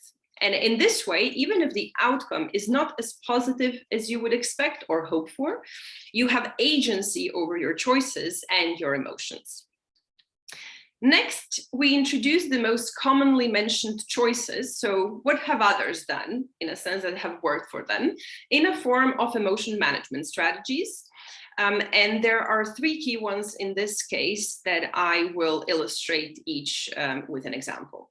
So one of the most important ones is boundary setting. So for example, those who have dealt with emotional situations deriving from experiencing abuse on social media often draw on social media affordances in order to manage their emotions. A particularly popular strategy is to turn off notifications. So here's a quote from a senior print editor who said, "I received a huge amount of abuse about a story, some of it very sort of personal, and I've really struggled with that." And then towards the end, she said, "And I made a decision then for my own mental health to turn off notifications." Here we also have things like using TweetDeck instead of apps, muting, blocking conversations, and those kinds of things. Also, internal processing strategies have been employed quite often when faced with social media abuse. They quite often focus on perspective taking on social media audiences. So, for example, if experiencing abuse on social media, journalists may stop and think about whether those audiences are their target audiences and whether their voices are representative of those that they aim to represent. So this is a quote from a senior print editor who says, "You know, I think there's important things I try and remember with Twitter is that it's not reflective of the whole country. You know, I absolutely rely on the reach of our newspaper because that really reaches the real world. And that's really important to me." Finally, verbal processing with peers and personal networks can help too. Some of those who experienced social media abuse reported gaining an emotional release and support from colleagues by sharing their experiences with them. And this can help kind of rationalize the emotional event and legitimize emotions and their consequences. Here's a quote from a mid-career digital editor who said, "I'm very surprised actually that talking about it again has made me so upset. It helps talking about it because I think it legitimizes how I feel about the job. And sometimes, you know, why am I so sad or why am I so stressed? Well, actually, maybe that being in the background, that being social media abuse, is just a bit of a negative thing." So to sum up, this approach is based on developing emotional intelligence and consequently also resilience by, on the one hand, signposting to students which emotional situations they may face in the job so they can recognize them and prepare for them. And on the other hand, to equip them with emotion management strategies which others have found helpful in order to help them navigate these emotional situations. If anybody would like to talk about this approach or anything related to it, here is my email. And if anyone is interested in other outputs from the project, a couple of days ago, the first article from the project has been published, and it deals with the emotional labor journalists have experienced in the pandemic. And in the book that's coming out in May, Tweeting Brexit, there is quite a lot of discussion and evidence presented about the journalists' experiences with social media abuse, particularly political reporters and editors who have been working with Brexit. That's me. Thank you for listening. Thank you so much, Maya. Really interesting, I think, to see that link being created between, you know, recognizing the need for emotional intelligence in order to get the resilience that we're all talking about needing to build, and you know, some really clear guidance there, backed up by some very strong evidence that you've got from your interviewees. So thank you. Let's move on now to our next speaker, where perhaps we're going to move away a little bit more from the emotional side of the risks that journalists can be exposed to include some of the physical ones as well. Dr. Colin Murphy from Ulster University has been working with Red Cross and anti-terrorist bodies for a number of years on a programme to improve the safety training of reporters working in dangerous environments. It's been recognised by UNESCO and the World Journalism Education Council. And today he's going to be telling us about the results of his work and how that might be incorporated into our own journalism curriculum. So welcome, Colin. Good afternoon, everybody, and thanks to the AJE for organising this great event this afternoon and the previous speakers. I'm going to just go through this like a whistle-stop tour, and I just want to check to see, can you see my screen there? Yep, okay. So I'm just going to have 5 slides here, just very quickly go through what we did, what were the kind of main findings of it and so forth. And perhaps then if people have questions or need further information, there is 2 journal articles that I can refer people to afterwards if they want the nitty gritty detail on it. So basically what this is the holistic humanitarian approach to journalist safety and resilience training.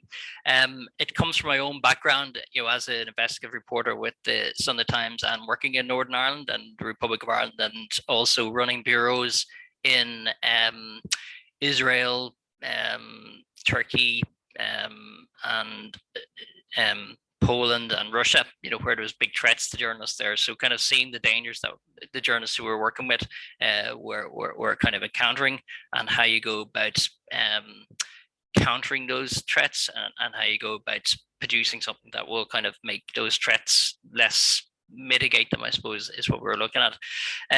So I started researching it. Also, I've had 2 colleagues shot dead, who were journalistic colleagues, and they're targeted by local gangs as opposed to kind of in conflict. And that, of course, influences how you think about these things as well. And I did see in their instances, where they had been, one of them had been shot beforehand. It was Veronica Guerin. A film has been made about her since, and she kind of still pursued her investigative journalism from that, and then ended up getting assassinated by a criminal gang in Dublin. So, but I could see that she really hadn't got the training for what she was trying to do and the threats that she was faced with as well. The other thing that we looked at very closely was that, so it was that the type of training that was there wasn't really meeting the type of risk that was being posed to journalists. So we I started to look with colleagues at how we could go about making it better, and what were the real risks to journalists. So in terms of putting together the curriculum for it, I looked firstly to the experience of other organizations. So we looked at about, first of all, I spoke to anti-terrorist officers. So a number of just retired anti-terrorist officers in Northern Ireland who had combined over 30 years frontline experience as what was called the Special Operations Team of the RUC. And then they had experience with the PSNI. And they basically had been on the front line fighting the IRA and fighting the loyalist terrorist gangs for over 30 years. And it built up a lot of expertise in that area. And really, in terms of the type of training that they'd also then gone to work in Afghanistan, Iraq, and elsewhere. So their expertise was invaluable, and also how they actually went about training anti-terrorist police was very informative as well, that we could perhaps bring some of that in for journalists. The second piece of research that we based upon was from the guy who is the head of disaster healthcare training and hostile environment training for the British Red Cross. That was Nigel Taylor, and he had been working on a PhD with Ulster University on the competencies, non-clinical competencies for healthcare workers going into hostile environments. So we were able to adapt a lot of that research for the course we're looking at. And then we also looked at other organizations that were dealing with trauma. So people like the Northern Ireland Ambulance Service, police service, and medical services in Northern Ireland had built up 30 years of experience in this. The other thing we were trying to do is make sure that... Colm, I'm just going to interrupt because we're not seeing your slides moving. Yes, sorry, the slides aren't moving on, so I might just stop the share on that. So I'll just do it verbally because I don't know why they're not... I'll try it again, but for some reason it just wasn't... I don't know if you put it in full screen presentation, maybe... That's it there now. Full screen. Oh, okay. Yep. So it's going back. No, I've lost you again now. Yeah, it's not. I can share the slides afterwards if you wish. Okay. I don't know why it's not did it. They're not absolutely essential to it. So okay, I'll just run through it very, very briefly. The other parts of it. So the other thing was to try and keep the cost down low, because the countries that actually needed this, where the journalists are most at risk, probably places like Mexico, Philippines, and Kashmir, where I'd done some work, Gaza, Middle East, Egypt. The countries just hadn't got the resources and money to spend, on either bringing people in to do this training or themselves. So we kept the cost of all the equipment required down to $1,000, and that was kind of our key point to try and keep it low, so they could pick it up from there. And then the other element of it was we learned a lot from the MA in disaster healthcare, which had been run with Ulster University and a number of other universities, and how they went about that training. And again, it was part of experiential training, but they used an austere environment for it. So they based a lot of the training in forests, and this was again to build up people's physical resilience. And obviously the other thing is, obviously when you go out into the field, you know, you're going to have to deal with things like temperature, you're going to have to deal with rain, you're going to have to deal with climate, you're going to, you know, as a journalist. So in a sense, if you're just doing all this in the classroom, you're not really learning how to you're not really building up your resilience for these things that will come to affect you. And also, obviously, we built into the training live exercise with the PSNI, ambulance service, and community rescue. And that, again, so we would do the learning and then you do a live exercise with these organizations. And that was great as well. And to build up those partnerships, because again, their learning on this area was immense, and the type of risks that journalists faced. And the other thing that made it different than the previous kind of military model of training, which kind of had been used for the previous 30 years, was that we really looked at the mental health of journalists and about the very strong risk of post-trauma stress and so forth for journalists. So as part of that, we looked at the more humanitarian part of it. So we purposely in the forest, we had 2 campfires going all the time, and each evening everybody would gather around the campfire and they would talk about their experiences of the day, they would talk about the stresses, they would talk about whatever. And again, it was to get that whole part of the emotional intelligence where people actually shared their experience and not this get away from this whole macho type of training where we're kind of, you know, we're pretending to be soldiers. We're not. We're regular civilians who are caught up in a very high stress environment, and that was very important as well. And also brought into it kind of culture and communications, but that kind of team spirit and sharing with others your experiences as well. And as part of the training as well, we used the Citizen Aid app. So it was a new app that was developed that was very useful, and you can also give a certification on that. And that we can customize that app in a sense how you work on it, because you can just pick the key first stage dangers to journalists, and then it gives you instruction how to go about mitigating them, and then we gave certification on that as part of the course. So that was kind of how the curriculum was developed, and you know, it's still a work in progress. These things, as the risks change and as you go to different countries, there's different risks, and we looked at those risks and tried to kind of mitigate what those risks were going to be. So in terms of what we did then in practice after kind of putting together that information, the other thing we looked at as well was that in a sense the risks had changed to journalists, and from my own experience, and Leona spoke earlier about her experiences as well, is that we could see we always did prep work for our students going on placement because they were going out in the middle of the marching season from Northern Ireland, so it was a high risk putting people out on placement. So we always did some hostile environment training, but it was built really around riots and so forth like that. But the risks were increasing, and as we saw, you know, obviously the majority of journalists were being killed targeted for assassination, as opposed to what the previous training was, the military type training, which was like where you're kind of caught in the conflict. You know, that really wasn't what was the risk.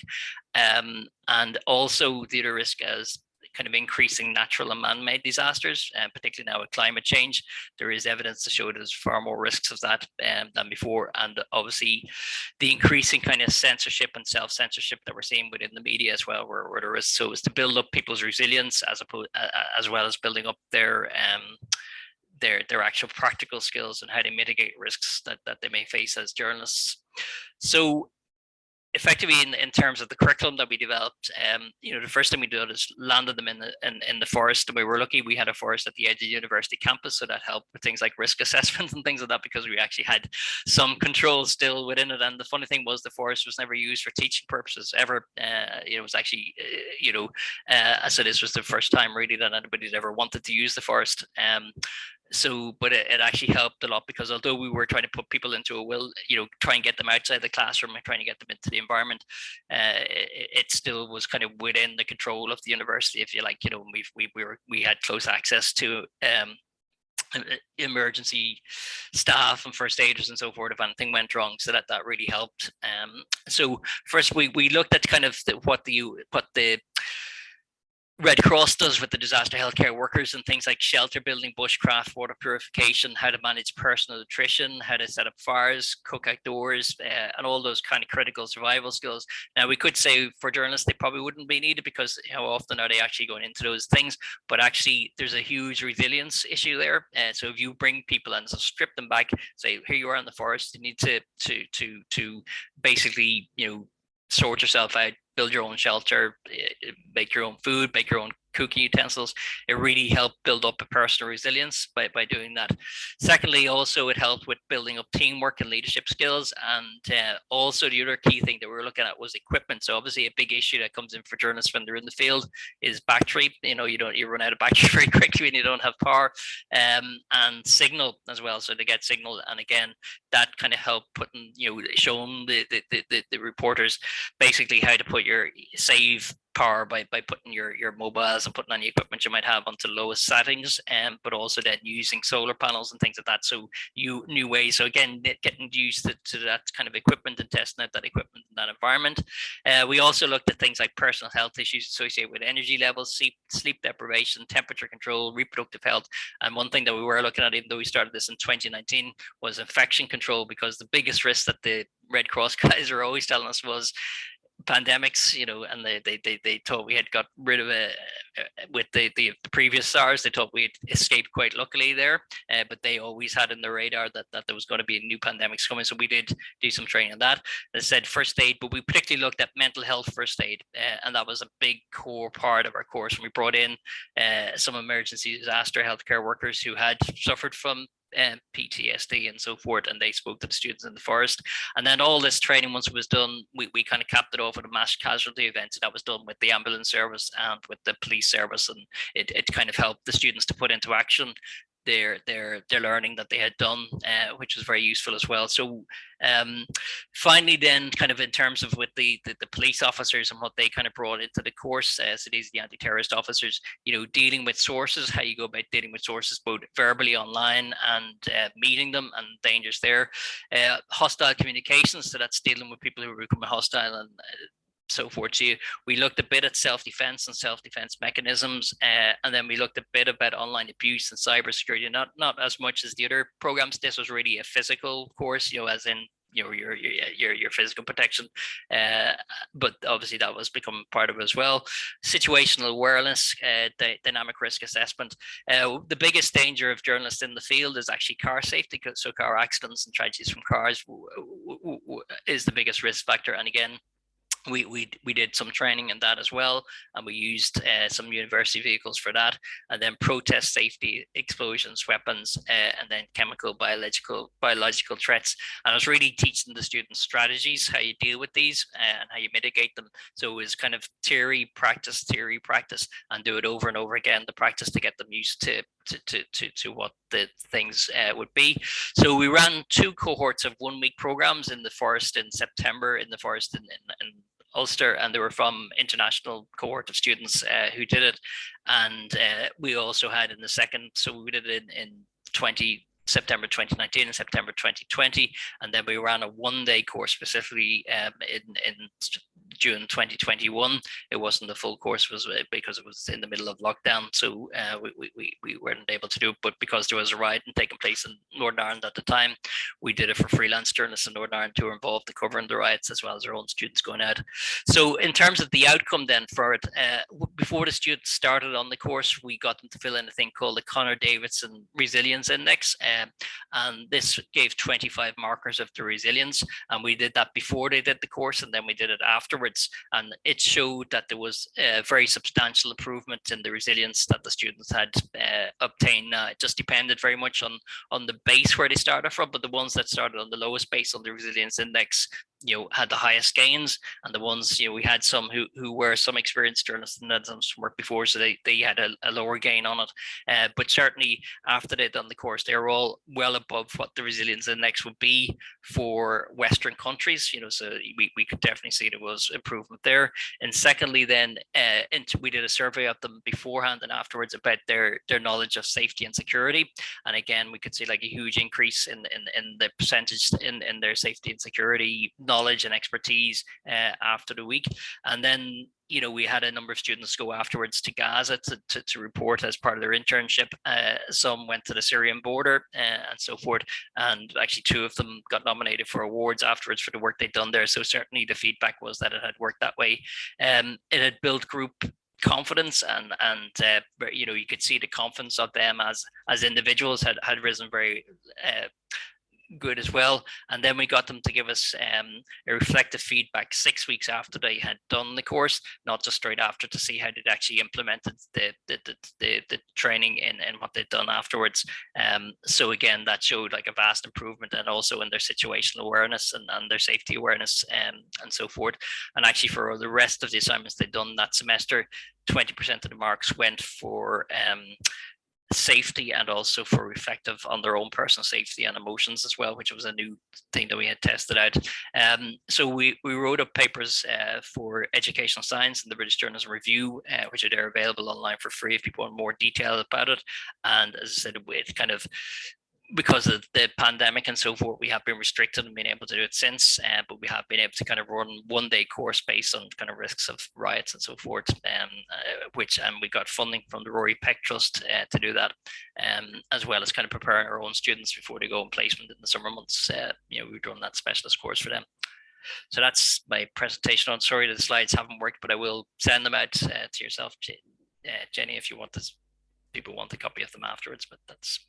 I'm sure that would be great. Yes, thank you very, very much. That was really fascinating to hear how you've got students out of the classroom, obviously so important for training them in areas like this. And can I just say, I think we all need more campfires in our teaching.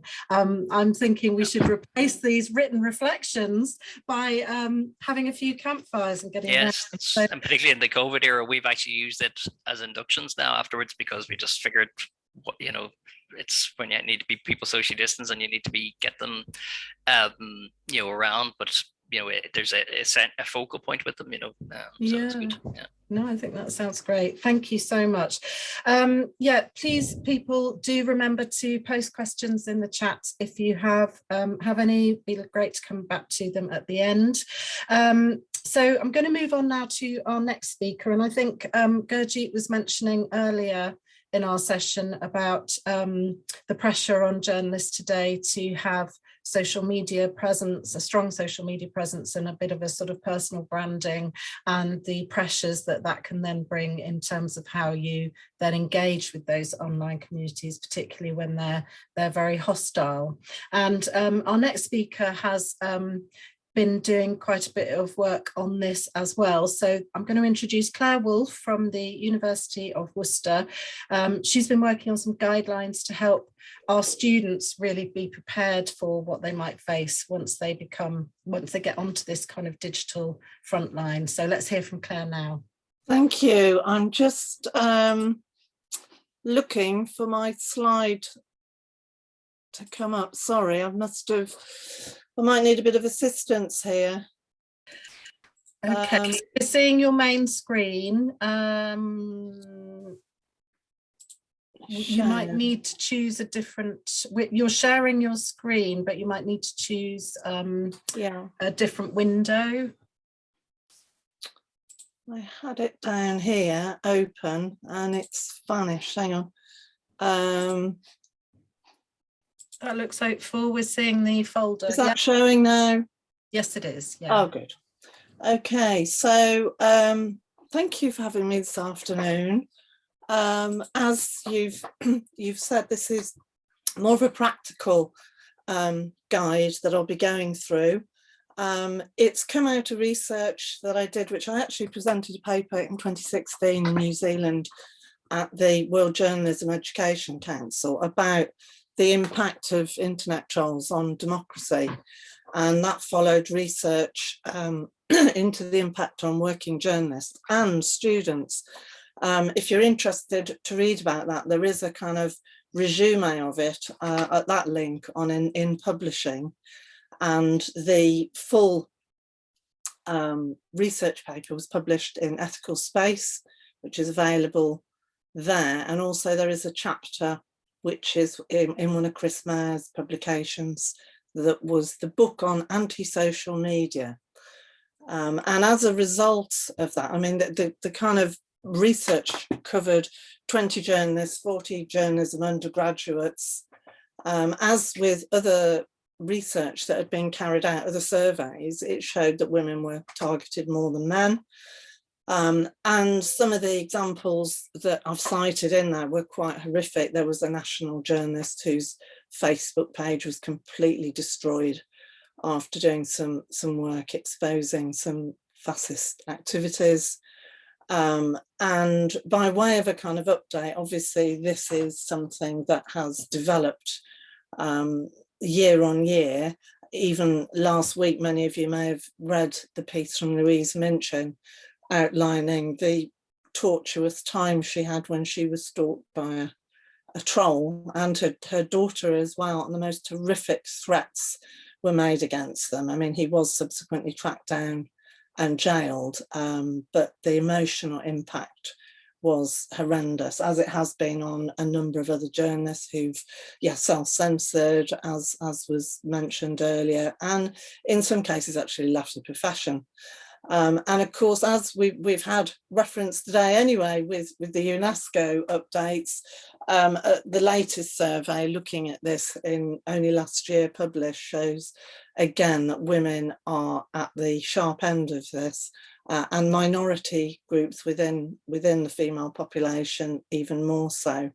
And there are a number of initiatives that have been set up to try to protect journalists, including the Media Freedom Rapid Response Unit. So there is some stuff coming, but when I carried out my research, there was absolutely, hardly anything there at all. And certainly the industry wasn't doing anything to prepare young trainee journalists for entering that field. And yet, as has been said, of course, employers have wanted to have their journalists on social media, being controversial, saying things to drive up the traffic.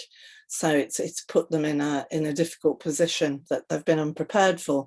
So what I did was to just prepare some guidelines, the idea being that they would get them before. So it does tie in with what Guilherme was saying about the first key thing was prevention policy, and Marja talking about emotional strategy. So that was the aim, to actually prepare them in advance, to give them the confidence to know how to communicate safely online, and also to be aware, linked to that, with the importance of ensuring open debate, freedom of expression for a democratic society to function. And again, very importantly, where they could go for support and guidance. And someone made a great point today, forgive me, I don't remember who made it, that our students and journalists are working more and more on their own. So where do they turn to for support? With our students, I wanted them to know there is support and how to get it. So just running through, I made 25 recommendations. We go through it in a session, and there is a seminar task, which we come on to at the end, which I do with them. And I've been doing this for a number of years now, and I tweak it, so I get feedback from them, and it's something that really needs to be shared and worked on. It's a kind of open document, really. But the first thing I explained to them is that you wouldn't get into a car and start driving without going through the highway code. And it's exactly the same with starting to blog and have a presence online, that you need to know what you're dealing with. Importantly, as well, as to keep up to date with all the laws around harassment online and digital security, and that can lend itself to a separate session looking at developments there and the whole password protection and so forth. Ensure, and also about your personal life being protected. Ensuring that you do have that distinction between private and public profiles, and being able to distinguish them. And LinkedIn, there haven't been so far as many problems on there, but there have been some reported. But obviously that's another area that needs to be addressed with this. And a way to target or to deal with it, to protect themselves. I've got them to get into groups together to actually discuss good practice online, and to actually, in a safe environment, to discuss what's happened to them and to share it and their feelings, and to say what they did about it, how, whether they felt it was successful, what they might do differently, and to develop a sense that one of the key things they can do is support each other. So if somebody gets targeted, then they let the others know, and they can start to put supportive, positive messages down there to drown out the negativity. And again, that has been referred to today. And I know it's something that feminist groups have been doing for a number of years, to actually, you know, override the negativity. So those groups are set up in the session, but if they want to reconfigure them into ones where they're closer together and drawing in other people, that's fine. But the key thing is it's encouraging them to have these support networks. But what is equally as important is to make sure that anybody in that support group, or friends or family as well, who can sometimes get involved, that they do not become abusive themselves, as that completely undermines their case, and particularly if it led to a formal complaint. Some of these are will be quite common sense to you. Obviously, number 6, things like, you know, never comment when you're angry, allow time to cool down.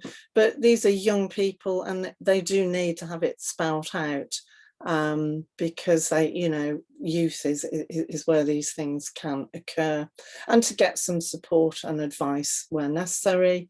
Again, a common one, you know, not posting when you've taken drugs or alcohol. Considering your work carefully. Now, all journalism students should be doing this anyway, but to be aware that it is even more critical when it's going straight out there, and to ensure that everything they do is fully researched, fact-checked, no unconfirmed rumours or unverified facts, especially with any breaking stories they might be commenting on. And you know, I've been teaching a reporting politics module where we've done comment writing, and that actually dovetails quite nicely, because obviously with comment having to underpin everything they say with fact. If you make a genuine mistake, correct it and apologise. Do not engage further, put your hand up and move on. Remembering that all your posts are being broadcast to a wider audience, and again, some of them might think that they're posting something privately and don't realise how quickly it can get out. Ambiguity, being very careful to reread material, make sure that it can't be misinterpreted. Thinking carefully about issues that may be challenging, and there's a list later on of the key areas, but obviously things like impartiality and displaying what your politics are extremely dangerous. As you know, for examples, I would use some of the materials and incidents that have occurred with the BBC. So constantly refreshing all these points with real life examples. Being confident in your views and opinions, and reinforcing this, as it is so important. Our views are as important as anyone else's, and not to be put off by a troll, because then they will have won. Being aware whatever's up there will never be removed, and asking for support. What they find is that if they have had a really unpleasant comment, they think they're too embarrassed to tell you about it. But if they realise that we've seen it all before, we know about it, it's not going to embarrass us, and it will be confidential. We're not going to go around telling everyone about it. And if they're aware of that, then there's more chance they will come and talk to you, particularly if you've done a session like this, and for them to realise how serious any rape or death threats are, and that they cannot be ignored. Replies as well, remembering they're going to the world, Don't feed the trolls. In some cases, you just have to do that. And again, somebody mentioned today about that. There comes a point, sometimes you just have to turn notifications off. So again, they can seek advice when they need to do that. Not to take things personally. Again, this is a huge one. And as we say, they're young, they're sensitive, but somehow they have to learn to be able to put on that work hat and to recognise the important role they are playing and get on with it somehow. It's going to hurt. Try not to be riled and upset, to rise above it. The same as, you know, when they're on telephone calls and you get people threatening you with, as someone put in the chat column, you know, with legal threats. You know, you've got to remain polite and personable. To actually be aware of, again, you know, how you can block stuff through social media. Remember that you're going to be of greater interest to trolls if you've got anything to do with the media industries. So being aware of that from the outset is important. Screenshots, which obviously is a hugely important one, to take those straight away in case, particularly if you've been physically threatened, because the police will need that to move a prosecution forwards. And then, of course, some of the most contentious issues, gender issues, of which there are numerous examples, feminism, likewise, politics, race, religion, sports. So, you know, quite a few of them, the male journalists, students, had abuse because they'd revealed which team they supported, and for them not to be put off, explain their arguments, and finally hide any outrageous, rude or offensive comments such as extreme racist, sexist and homophobic views.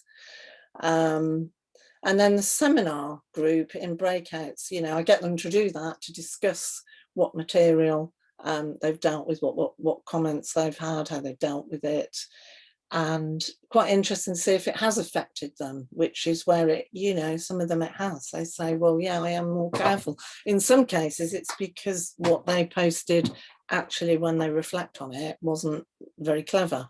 But in other cases, they've just been really quite damaged by it. So it's a case of them trying to give them the confidence to go out and try and do it again, and in you know, with a set of you know, rules around how to do it effectively. So I put quite a bit of material in folders for them to go through and get them to come up with their own lists as well, and suggestions, which is really nice to share what they think about it. And they always come up with really interesting things, and then encourage them to share what they've come up with in their groups with everyone, so that we have an open discussion. So thank you for listening. Obviously happy to answer any questions in the group feedback, and I'll hand you back over. Thank you so much, Claire. That was a really comprehensive list there, which will be really useful for people. Good, interesting to hear you echoing perhaps what Maya said earlier about that thing of stop, think, don't respond immediately. And certainly in Abby, when Abby and I did our research, the whole thing around sort of differentiating between professional criticism of something you may have written and sort of personal abuse, really, and learning about the difference and how you respond accordingly. So great, thank you so much. Okay, time to go to our final speaker now, Tim Dawson, who's going to be presenting on the NUJ's new online resource aimed at helping to prepare journalists for working both in hostile environments and with hazardous tech. So Tim, this sounds a really useful resource for our students as well. I think Claire's just finishing sharing her screen, but I'm not sure you wanted to share anyway, Tim, is that right? Yeah. I won't know. I have just shared the URL of the product I'll be talking about in the chat. I've never quite mastered sharing screens in Zoom, so I'll spare you my home screen screenshots and so on, and just talk if you don't mind. I'll also try to be reasonably quick because I'm aware that you're running over. Can I say, I mean, what this has been really fascinating. I've only been here for the last hour or so, And there's just been so much that it has been both encouraging and interesting. I think I last spoke to the AJE in 2016 in Liverpool, if my memory serves me correctly, and I found myself thinking I shouldn't wait for an invite again to try and sit in, because it's been fascinating. As I said, I'm here to talk about a product called NUJ StorySmart, which is a series of free-to-use online modules intended to help journalists and aspirant journalists prepare for the threats that they might face during the course of their work, both physical threats, emotional and psychological threats, threats of injury, and psychological issues. So a great many of the things that we've been talking, that you've all been talking about today. Indeed, the product mirrors quite a lot of what you've been saying. It's something that I very much hope you would find useful to recommend to some of your students, at least as a primer for some of these subjects. It came about, as Rebecca Vincent mentioned, just as I was coming on. The National Committee for the Safety of Journalists was set up by the government in 2020, and it produced a national action plan for the safety of journalists, which, again, like Rebecca, there are more things that it could have covered, and it could have gone further, but fundamentally is a really, really healthy development that the government has taken this issue so seriously. And it sort of creates within it a whole load of commitments from the government to collect evidence, from online platforms to find ways to protect users who are journalists, for the police, for whom there will be increased training, including new videos that they'll be using in their public training, to take a more robust view people who are accused of harassing or trying to disrupt journalists. So this product is, I guess, a contribution. I mean, it's a joint production by the National Union of Journalists and Google's News Initiative. And I mean, as you'll find if you have a play with it, and as I say, it's free to use. Fiddle around with it and tell us what you think about it. I mean, we're keen to have feedback, and I'm sure there'll be things that we have either you think not got right or could be augmented beneficially. It doesn't pretend. I mean, we've done it. We've had as consultants a company called Calibre, who have provided hazardous environment training for thousands and thousands of journalists all over the world. And I don't think any of us would imagine that a sort of relatively quick online course is sufficient to prepare anybody for going and reporting from a war zone. But we would hope that it would provide enough that if people don't do anything else, they would be better prepared than if they didn't. And more to the point, that it persuades them that there is real sense in getting proper physical training. Likewise, psychological and cyber issues. It provides a bare minimum, but more than anything, the intention is to say, if you're taking your journalism seriously, you really need to do more than that. I would guess to do the whole thing, it takes 2 or 3 hours, but it can be taken in little bits and pieces as you want to. It can be run, so far as I'm aware, on any device. It's designed essentially to be a kind of mobile first application, but will work on laptops and desktops as well. And I guess, I mean, we had 3 overriding purposes in doing this. The first was to persuade both entrants to journalism and people who were taking early steps in journalism that it is a risky occupation, but that if you think about the situations that you're going into, if you take appropriate preparations, and if you seek advice from people who know better, it is possible to very, very significantly reduce those dangers and risks, and that all of our reporting is likely to be more fruitful if we do that. Secondly, to try and promote an understanding among entrants and sort of new people who are new to journalism that the space in which journalism takes place is fraught and contested and surrounded by actors whose interests it is to kind of curtail journalism, to make our lives more difficult. I think a lot of people imagine that it's being a journalist is like playing with a piece of modeling clay, that nobody's going to stop you doing what you want to do, whereas in fact all around there are people trying to stop you doing what you want to do. And I mean, one of my mantras has been sort of in working on this project is that these risks and these challenges exist right throughout journalism. People imagine, you know, if they're going to go and report from Kazakhstan, it's obvious that today the risks are really stark. But I was thinking about it actually as the discussion was going on this afternoon. In the past 3 or 4 years, several NEJ members have come to me who were working in the fashion and beauty field, and explained how they have been bullied by manufacturers of products that they were planning to write about or that they had written about. And, you know, in a kind of classic, sense of newsroom snobberies, you'd say that really was the fluffiest end of journalism and the last place where you would expect for there to be bullying and contested space. And yet there it is. So while you're going to face, you know, greater challenge or perhaps more dramatic challenges in Kazakhstan, whether you're writing about football or fashion or interiors, I think the possibility that people will try and challenge and prevent what you do is still significant. And the final point, and again, it's one been touched on several times in terms of combating issues with social media, is that it's great to have a supportive government, and it's really useful to have news platforms who recognise these risks and do try to do something about it.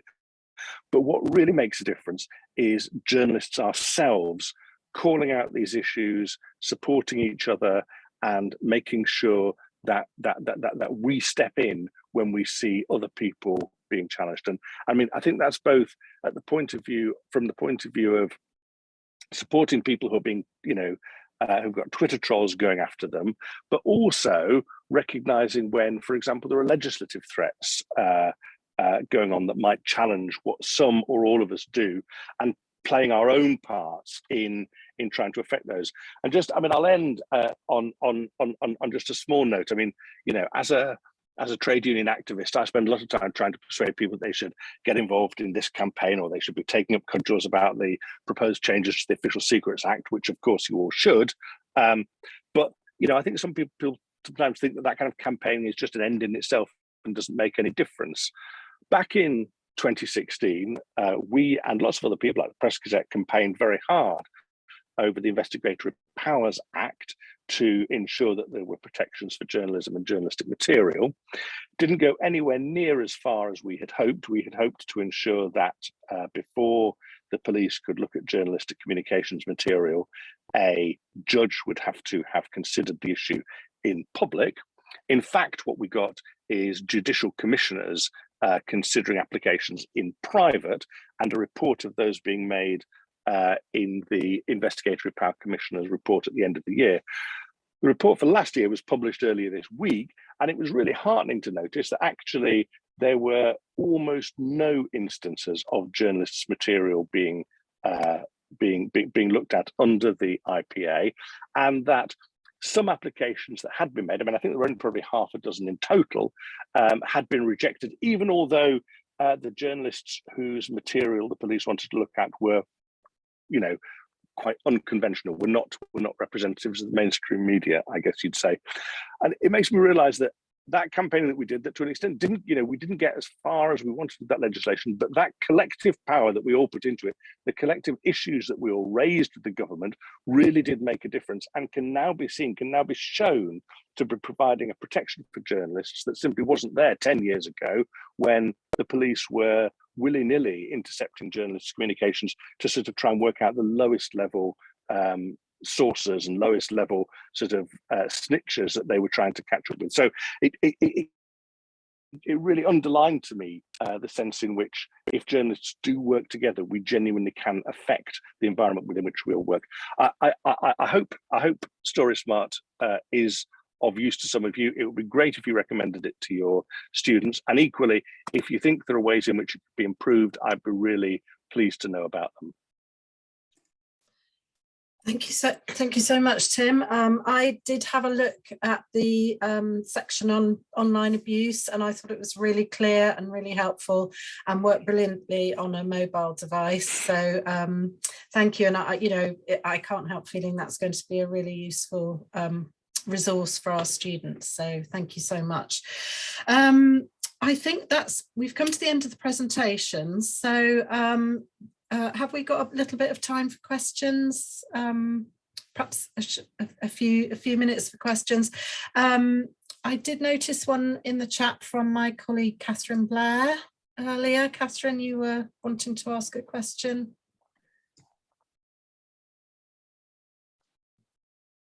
Sorry, just grappling with the buttons. I was just curious to see if there'd been any research done about the people who are perpetrating these. Is it a generic group of people? Are they just sad people? Are they, or is there different groups of people? Can you not categorize them as one group of people who are the trollers, who are the people who are committing this online abuse?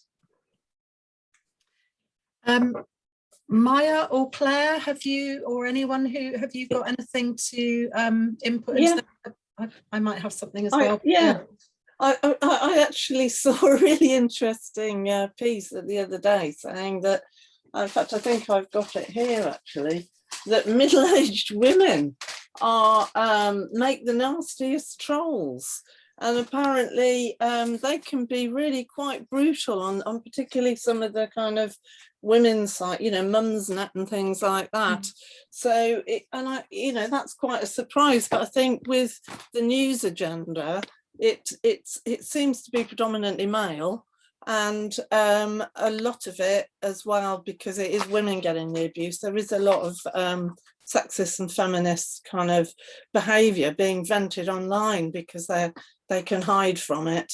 And I don't know, it's interesting as well. It would be interesting to do some breakdown. There have been research done with people tracking down these trolls, and probably some of you saw there was a documentary about it with the troll hunters, and they tend to be quite sad individuals living solitary lives, not always menopause, because there were two women that were tracking what was the woman who wanted to have a woman on the pound coin. Do you remember? That was two women who were jailed. Caroline Criado Perez. Yes, thank you. That was two women. So it's not exclusively male, but I think in the main, from what I've seen and read on research, there tend to be a lot of men. I don't know whether these incels are involved as well, whether there's a lot of woman hating, with those kind of groups as well. But I don't know what the others think, but. My data is qualitative in a sense as well, kind of the perceptions of the journalists who I spoke to. And these were primarily those who were working on politics. Female journalists tend to say that it was middle-aged men who most often call them stupid. That kind of calling female journalists, particularly kind of political editors in particular, calling them stupid, kind of was constantly reoccurring in the interviews. But there is some research from the US, I think, that particularly in political reporting says that there are quite a lot of state and para-state actors who are kind of orchestrating these attacks. And there is a call that we kind of try and differentiate kind of whether there are kind of very systematic attempts at kind of discrediting and trolling journalists in order to kind of trying to silence them, from kind of perhaps tweets, abusive tweets or social media posts from kind of ordinary citizens who are just perhaps expressing themselves in this particular way for whatever reason they may be having. And all the bots, the Russian bots with Bellingcat and everything, where, you track those down, the same perpetrators. There is quite a bit of international stuff going on, as you say, for disinformation. Yeah. Thank you. Thank you. Thanks very much. And thank you, Catherine. Does anyone else have a question they'd like to ask any of our speakers? Can I ask a question? And it might be something that you looked at in your research, Maya, in terms of, is there any sense that people are leaving the profession because the trolling and the abuse and the harassment is just becoming too difficult to deal with? Well, we have certainly heard and seen examples today from journalists who have decided that they have had enough. I mean, again, it's a qualitative sample. I've kind of only spoken to 34 journalists, and quite a few of them were quite fierce in a sense of, I'm not going to let this impact me, in a sense that, I'm not going to do my job. It does have an impact on my well-being and mental health, perhaps, and job satisfaction, but there is kind of this desire from people who I've spoken to kind of continue going. What I have noticed is, so I've done these interviews around spring last year, and around 10% of the journalists who I spoke to have moved jobs. And what they say is that it's the lack of support from the employers that bothers them. Yeah. So kind of the grass is not always greener, in a different organizations, but we do hear these stories where, I mean, Reach has an online safety editor that we have heard from today. And a lot of particularly smaller and local newsrooms don't have the money to invest in those kinds of things. And it's a complex, it's often a complex set of conditions which are driving journalists perhaps to change jobs. But I have heard, particularly in the past year, about journalists kind of moving jobs because they're not feeling that their employers are supportive enough when they are facing online abuse, or kind of just recognizing the other emotional situations that they're facing. Yeah, it's that lack of support. There's almost an invisible complicity, and if we think about media institutions, employers as being part of the, they are part of the democratic institutionalized framework. That kind of lack of support and complicity arguably is reflected elsewhere in a lot of institutions, and I think that can lead to this impact on journalists and on the whole kind of ethos of free expression. Mm-hmm. Great, thank you. Thank you very much. Thanks, Margaret. Any other questions? Nope. Okay, thank you. I'll hand back to Lada and Johnny now, or to Margaret. I'm not sure who actually. Oh, yes. Thank you so much, Jenny, for chairing this panel. I have to dash as well because I have another meeting which has already started, but I just wanted to thank everybody really who took part today in the panel, the first panel, and also the presentation. It's just so encouraging, so good to see all that research and work going on by colleagues. And I just hope that we can bring these efforts together and to make sure that really is embedded in the curriculum. And things like dealing with trauma, emotional resilience, and making sure students are able to cope, whether they're freelance or whether they work in newsrooms. So let's do more, make sure that it's in the benefit for our students, because what would we do if we don't have journalism exposing? We started this conversation with what was going on in the news. That would not be possible. So that's just from me, and I don't know, Margaret, if you want to add anything to wrap it up. Yeah, well, obviously, I'd like to thank all of the speakers today. As always, a fascinating insight from our colleagues who are working in journalism, but also colleagues within the academy that are researching this and thinking about this. So thank you so much. Thanks also to Johnny and Lada for organising today, and to Jenny for chairing the second session. Before we close, I would like to ask Chris, who I think is still with us, if he wants to do a quick shout out for the journal. It seems to me as if this whole issue is probably crying out for maybe a special edition of journalism education. Are you still on the call, Chris? Yes, I'm still here, Margaret. There you go, Chris, it's all yours. Thanks very much. Very happy to come. And I just echo what you've said. I mean, what's been said today has been fantastic and incredibly important. I mean, it's a major change over really the last 5 years, I think, certainly 10. And one that we need to consider very seriously when teaching our students about how to deal with, as several of you have said, really difficult problems. of dealing with trolls and other attacks in a way that we didn't used to face, certainly when I first started. The journal is an ideal place to do that, and I would be extremely happy if people wanted to submit material and we got enough that we could do a special edition just on this issue. I think that would be absolutely fantastic, very helpful to colleagues, very helpful to students. But even if we didn't get enough, if any of you who've done anything on this, either presented today or are just writing about it, can submit something, that would be great. We are not getting very much research coming in. I suspect that's at least partly to do with the pandemic and the kind of pressures that everybody has been under to work, and that people have not found it as easy to find time to do the research that they would like to do. We set the journal up as a way of allowing people who've recently moved into the academy to help develop their research, as well as for more experienced researchers who sort of know what they're doing, so to speak. And therefore, we're happy to do what we can to help anybody who feels they're not quite sure where they're going with a piece of research, not quite sure what we would be looking for. So you can always contact the editors, me, Sally Ann, to discuss that and see how, Sally Ann, to see how that might be developed and how we would treat it.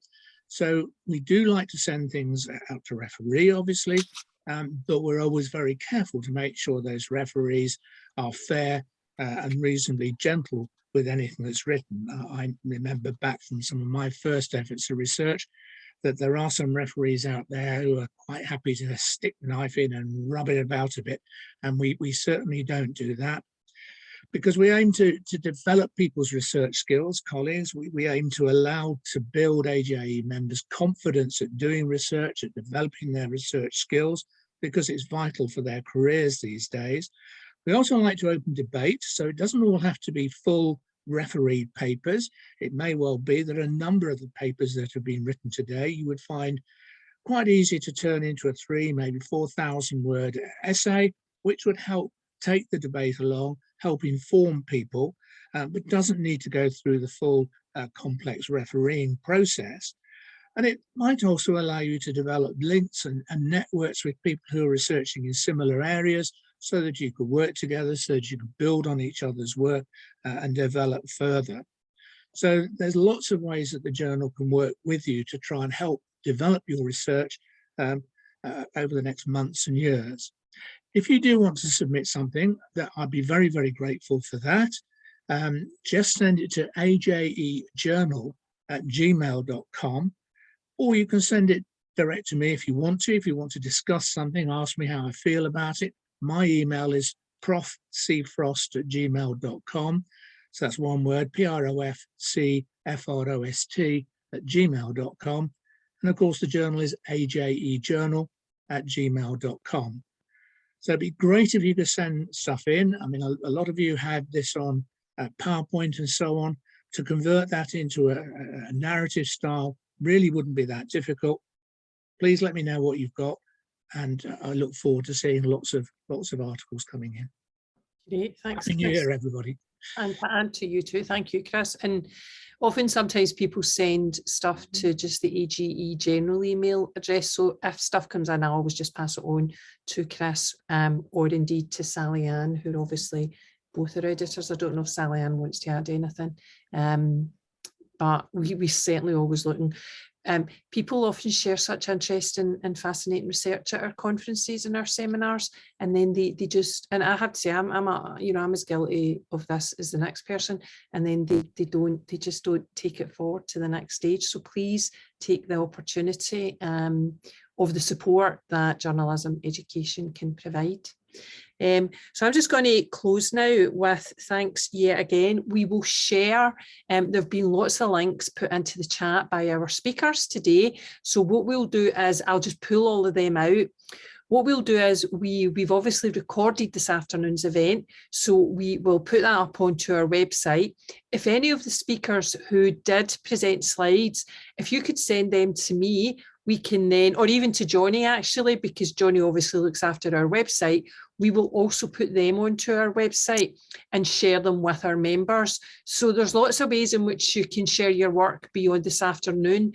We had lots of people who emailed us to say they couldn't attend this afternoon and that they want to, but were we going to record it so they could watch it?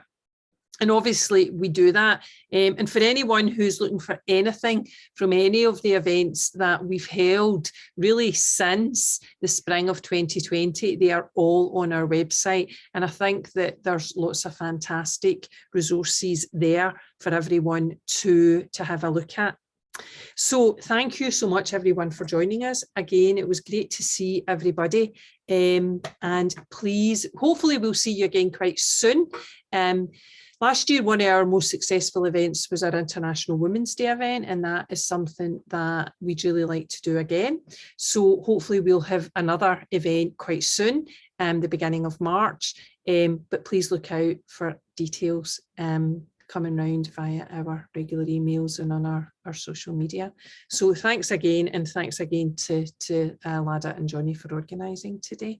And best wishes to everybody for the start of the new semester, and for a good, hopefully a good year for everybody. Thanks so much. Thanks, Margaret. Thank you. And I will wait until people have gone before I just close the meeting down. Thanks, Margaret. Thanks, everyone. Thank you. Thanks, Deb. Bye. Thanks, Margaret. Thanks all. Thank you. Yes. Oh, have you stopped recording? Oh, I have to well remembered, David.